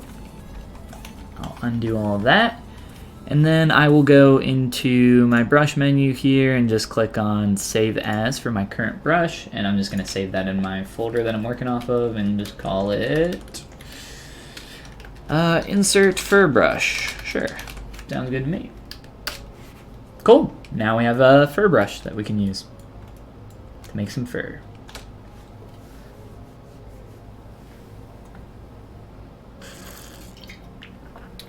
Gotta get going, but thanks for the stream and all the tips. Absolutely. Been my pleasure. I will catch you next time, hopefully. See you, man. Stylized is a bit harder in your opinion because you have to make it look alike while making it cartoonish. I mean, like I said, I'm doing something really different than what I would normally do. Like, for this, you know, I was referencing straight from the film The Great Prince of the Forest, Bambi's dad. I was just looking at screenshots from the movie, and they were very low resolution, which was kind of annoying. But, you know, that's normally what I do, especially in my professional work. Typically it's, hey, here's this thing, make this thing for us, please. Very rarely, somebody was asking if I do concepting. Concepting, you know, there's a reason that concept art, a concept artist is its own position entirely, and that's because it exists separately from the actual doing of the art. Concepting is completely outside of that. It's related, but you can be an amazing artist, you can be an amazing painter or sketch artist, but you can be terrible at doing your own concepts. Similarly, you can, you know, be really creative and have all these crazy ideas, but if you can't, you know, present that in some way, you don't really have an outlet for creating those concepts. That's why, you know, a lot of people that do want to get into concept art, they have to do a lot of specific practice, like creating a lot of variations on one character or a one item, object, a weapon, whatever it is. So a lot of what I do is, here's this thing that we want, just make it like this. It's like, all right, I can do that. I will do that. Very rarely am I taking something that's more realistic and turning it into something stylized, but that is what we are doing today. And with that, I have to figure out how large I want to make these. Oh, whoops, deleted that on accident. How large I want to make these little fur clumps here. So let's just start with one. And a little trick to keep this from all looking the same and getting this really tight look to it, one thing that we've done here, let's get rid of this brush here. Swap that so I can easily access this. One thing that I can do here is I have, a lot of different strokes that I'll be able to play around with. Start creating this different variation in the fur. Another thing that I'll be doing once I get a little bit further and have more of these strokes, I'll be using some inflate probably to get these to be a little bit wider, get rid of some of the creasing, and probably play with some of the sharpness of these different strokes. But we're going to play around here with this and see how it goes for a little bit.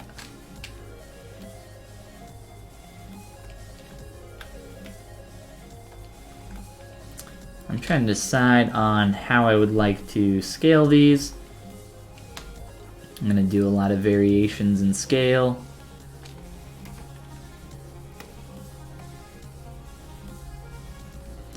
And whenever you're doing any kind of texture or pattern, a good rule of thumb is to clump. And when you're clumping, there's a lot of stuff that you want to keep in mind. But one of the things that's really important is clumping in sets of, 1, 2, or 3 typically is like the standard. So think of it like, maybe I have here.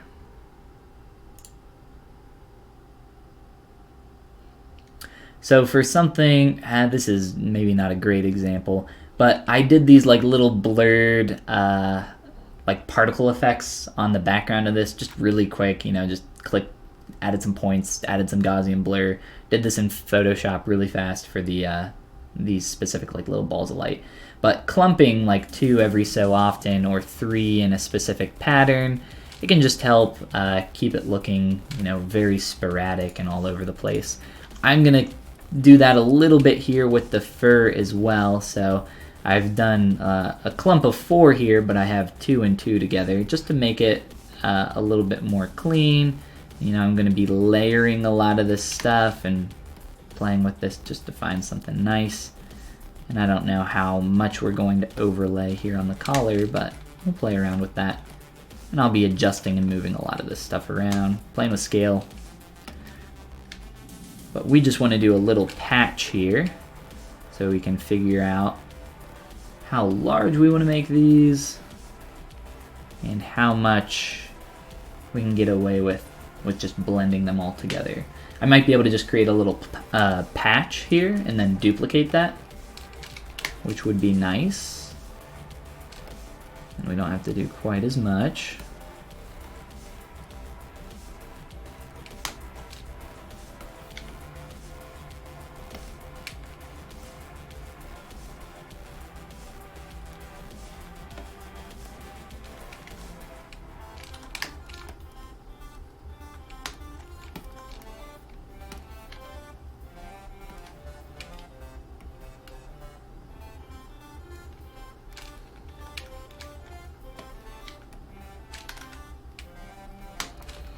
And often when I'm testing out textures, what I'll do is a little clump, a little area like this, and get an idea of what I would like to do to take that to a more finished look. So maybe we'll try dynameshing this all together, blending it up a little bit more, getting it more towards a finished stage, and then if we like that, we can kind of replicate that around the rest of the model.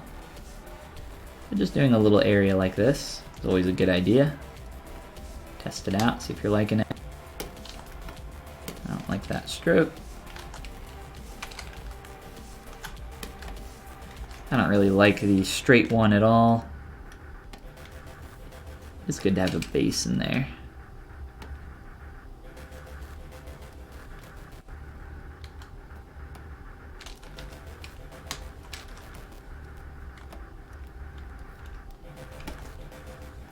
So starting to get some of that layering together.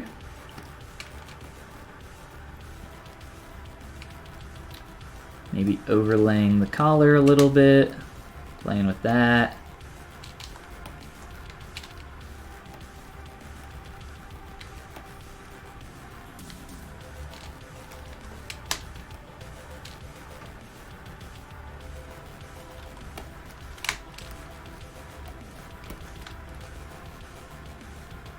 So maybe something along these lines here, right?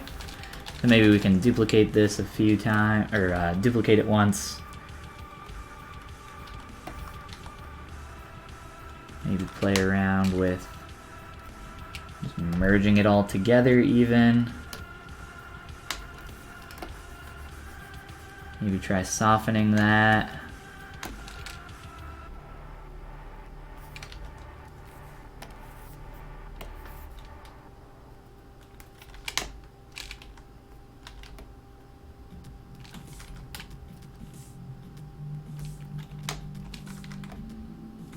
And I think with some more of this, some more variation, I think we could get up to a pretty decent fur texture relatively quickly. I mean, we're gonna want to we want to take some time to definitely you know, clean this up and get it to a more finished look. But something quick like this, just to test that out, see what that is looking like with it all merged together and smoothed out like that, is pretty nice. We can get rid of a lot of that hard form that we were seeing, and just getting some of that to start blending together is nice as well. And we might even be able to take some of these clumps and duplicate them across our sculpt. I probably wouldn't do this too much, just because I think, you know, it starts to get very repetitive. There are some times where you can get away with this kind of stuff though. But I think I'm liking it. I think I'm liking this direction. So a little bit more, you know, placement of some fur, and we'll continue moving forward with this.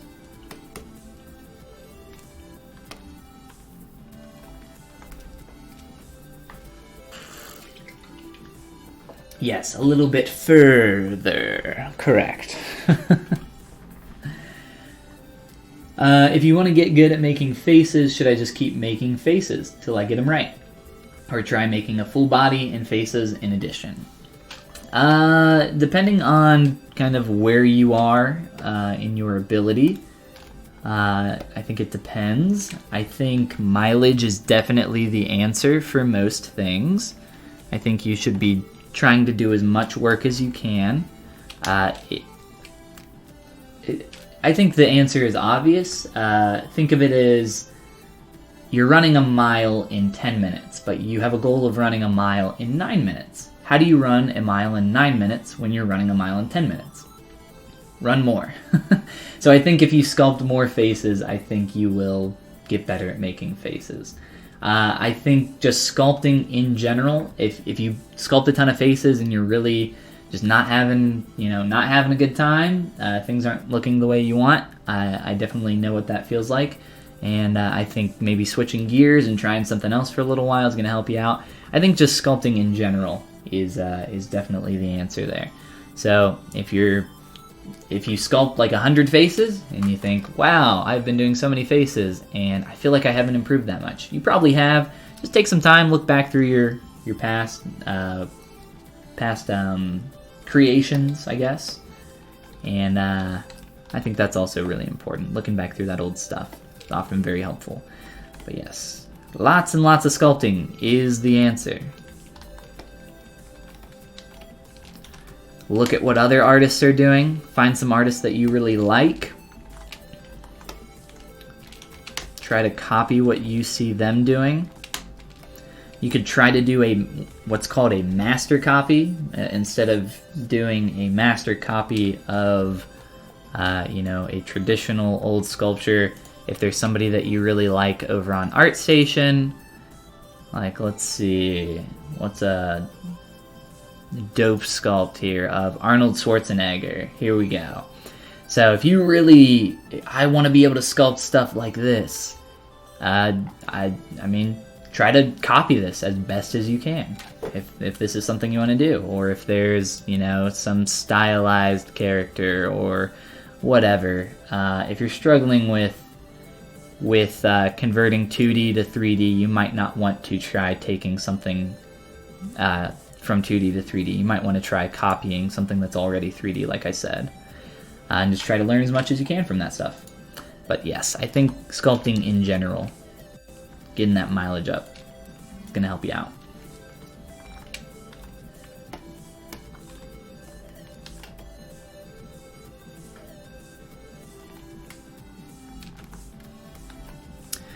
Alright, so let's get some more strokes of fur going on here. I would like to get some more variation in size and scale. So I want to get some larger strokes as well.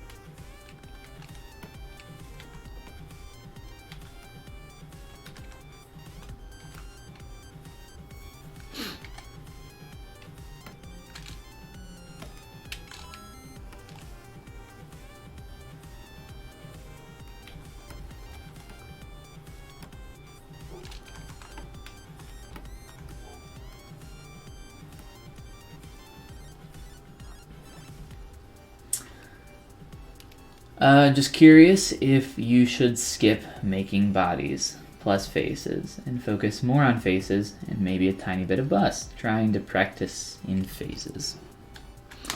Yeah, I guess it just kind of depends what your goals are, what you're trying to achieve, maybe long term, more so than just the short term. I do recommend having goals for every little project that you're doing. And then maybe if you have some larger goal, try to have each one of those smaller goals kind of leading stepping stone style towards that direction. I think that's a good way to go about it.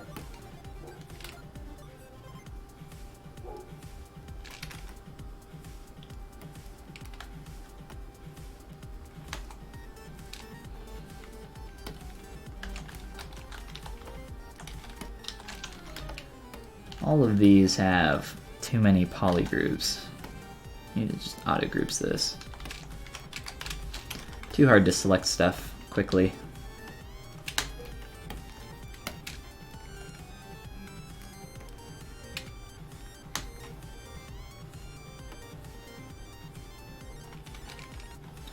I'm trying to layer these a little bit more.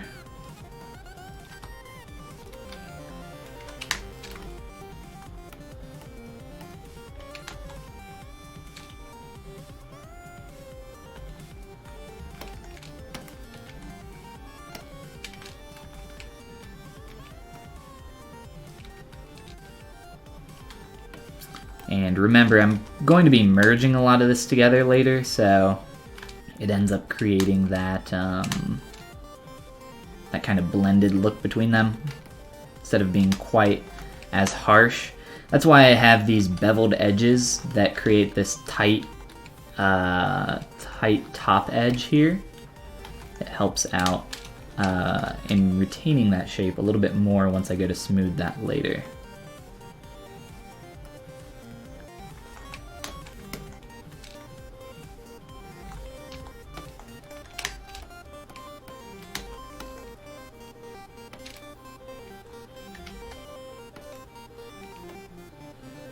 Continue to layer these, get some more variation.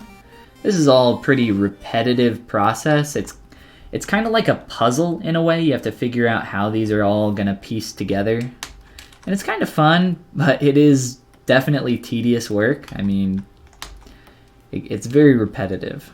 Very, it's not like it's difficult. You do have to think just enough though about how these fit together to try to make them make more sense.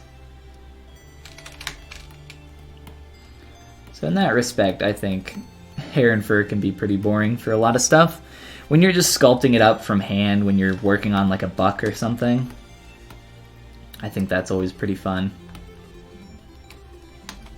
A little bit more quick and sculptural, whereas something like this is trying to be a little bit more exact with each stroke that you make.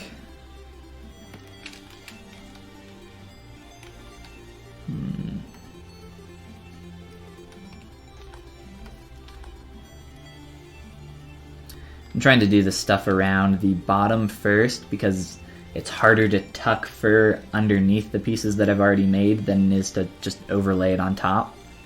So I'll start on the bottom and then work my way up. And then once I get up to the closer to the face and the head, I will fade a lot of this out. And probably go like smaller to larger as it scales down, I'm thinking. We'll see. I can also mirror a lot of this over to the other side, just so I don't have to do it twice. Along the seam line in the front, though, I will keep it different. Anywhere where you have a seam, you want to try to break that symmetry.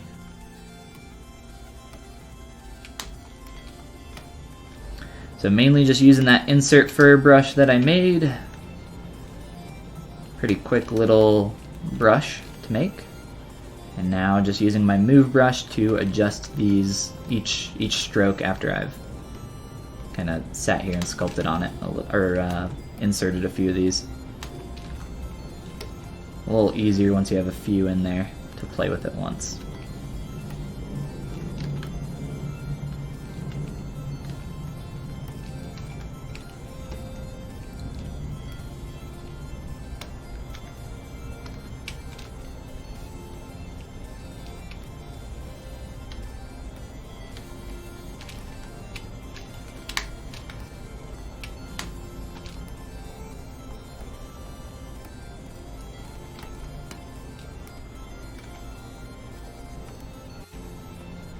So much easier to layer these on top.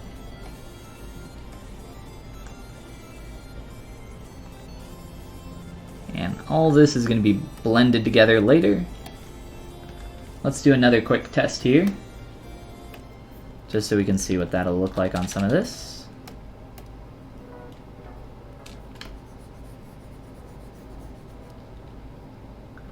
Soften some of that. Let's check out our correct material and color as well.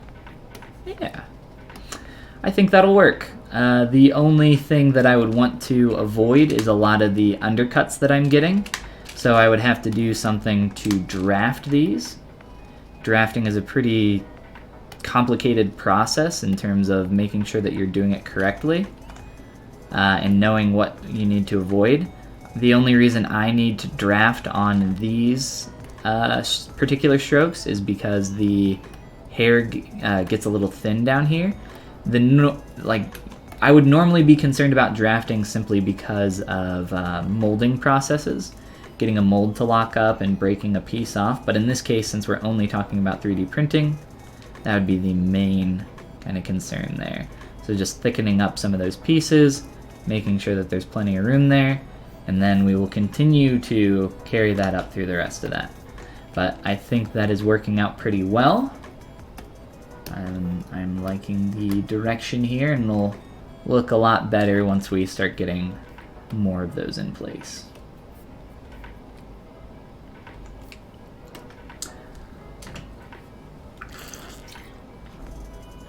Your basic goal, or your base goal right now, is to make a finished character. I think that is a good goal to have. You made an orc with a nice body, you think?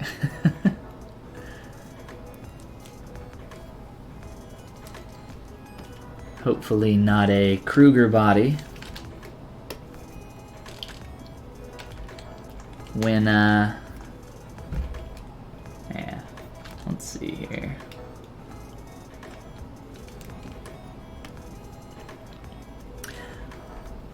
Let's do a duplicate, mirror, yes. So again, a lot of this I can keep. More here towards the center though. I'm thinking like these two. Just remove those and then fill in that gap. Keep going. And then we'll mirror some more. And we're getting there. Like I said, this stuff is very, very tedious. Takes a long time.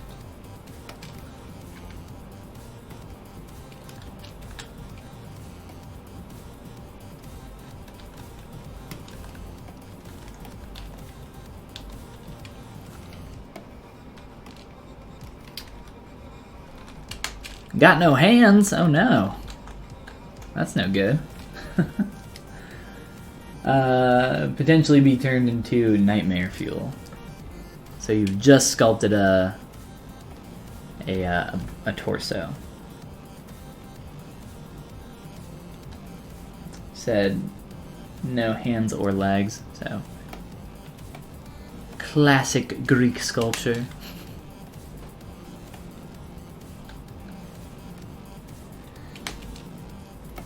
I might actually, better idea. Instead of drafting them after I merge them all together, I will draft them before I do that. I think that will be easier to do that individually. I guess we'll find out when we get there.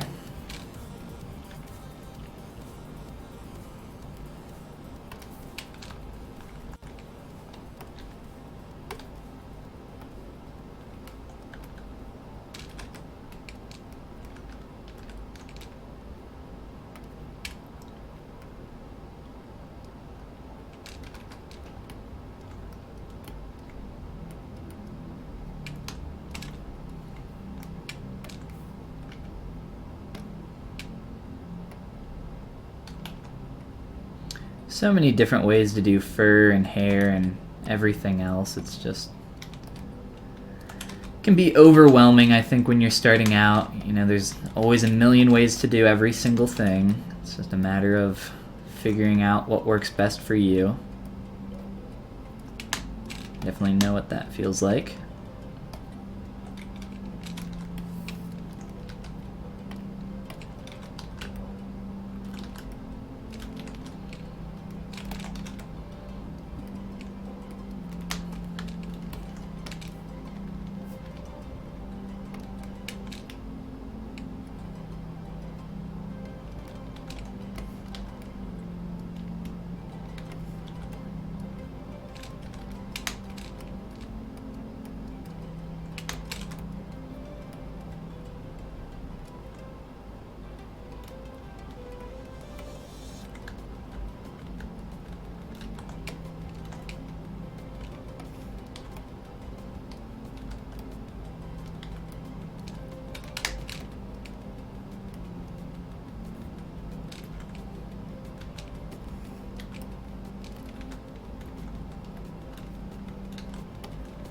Try to avoid making so many of these the exact same length, trying to get some more variation.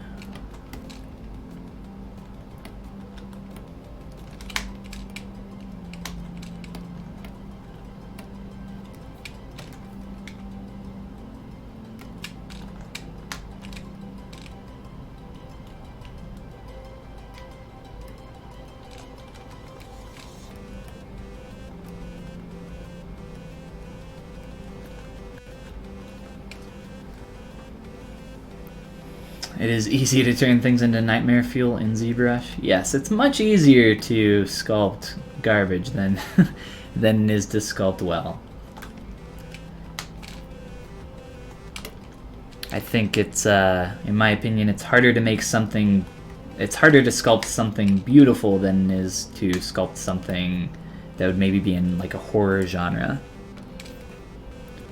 I think a lot of that stuff is more messy, whereas when you're trying to sculpt something more beautiful, like that's why I think female faces are so much more difficult than male faces. A lot of that in general has to do with just the roundness and softness of the shapes that you're trying to sculpt instead of, you know, being able to kind of plane it out a little bit more. But in general, I think sculpting beautiful things is more difficult. It is easy to make nightmare fuel, as you say.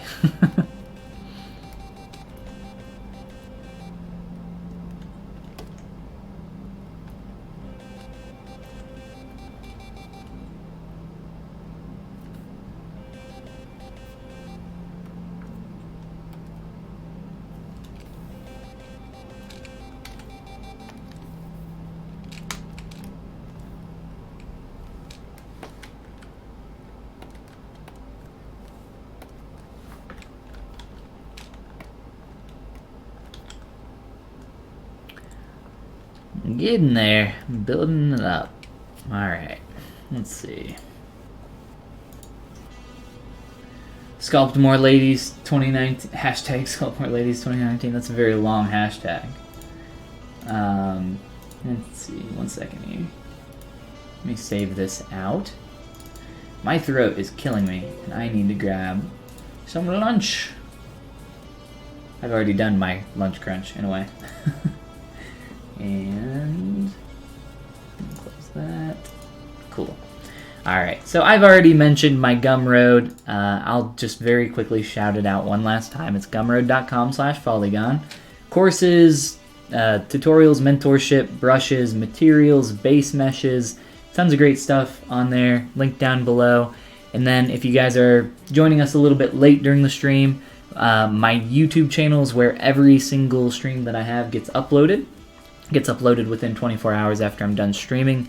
And then I have a ton of, if you go into my playlists, I have a ton of tutorials and all sorts of other videos that you guys can check out.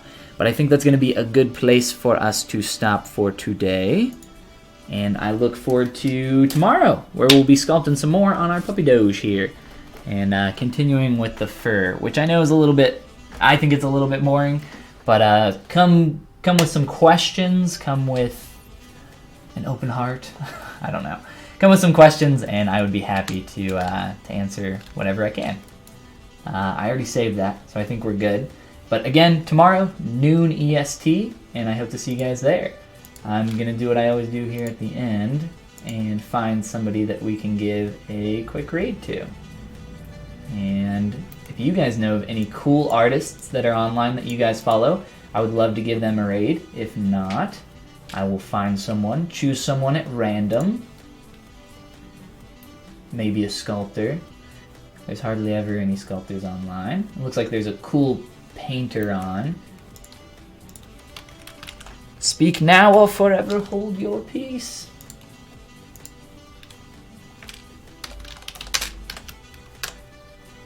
Absolutely, Resner.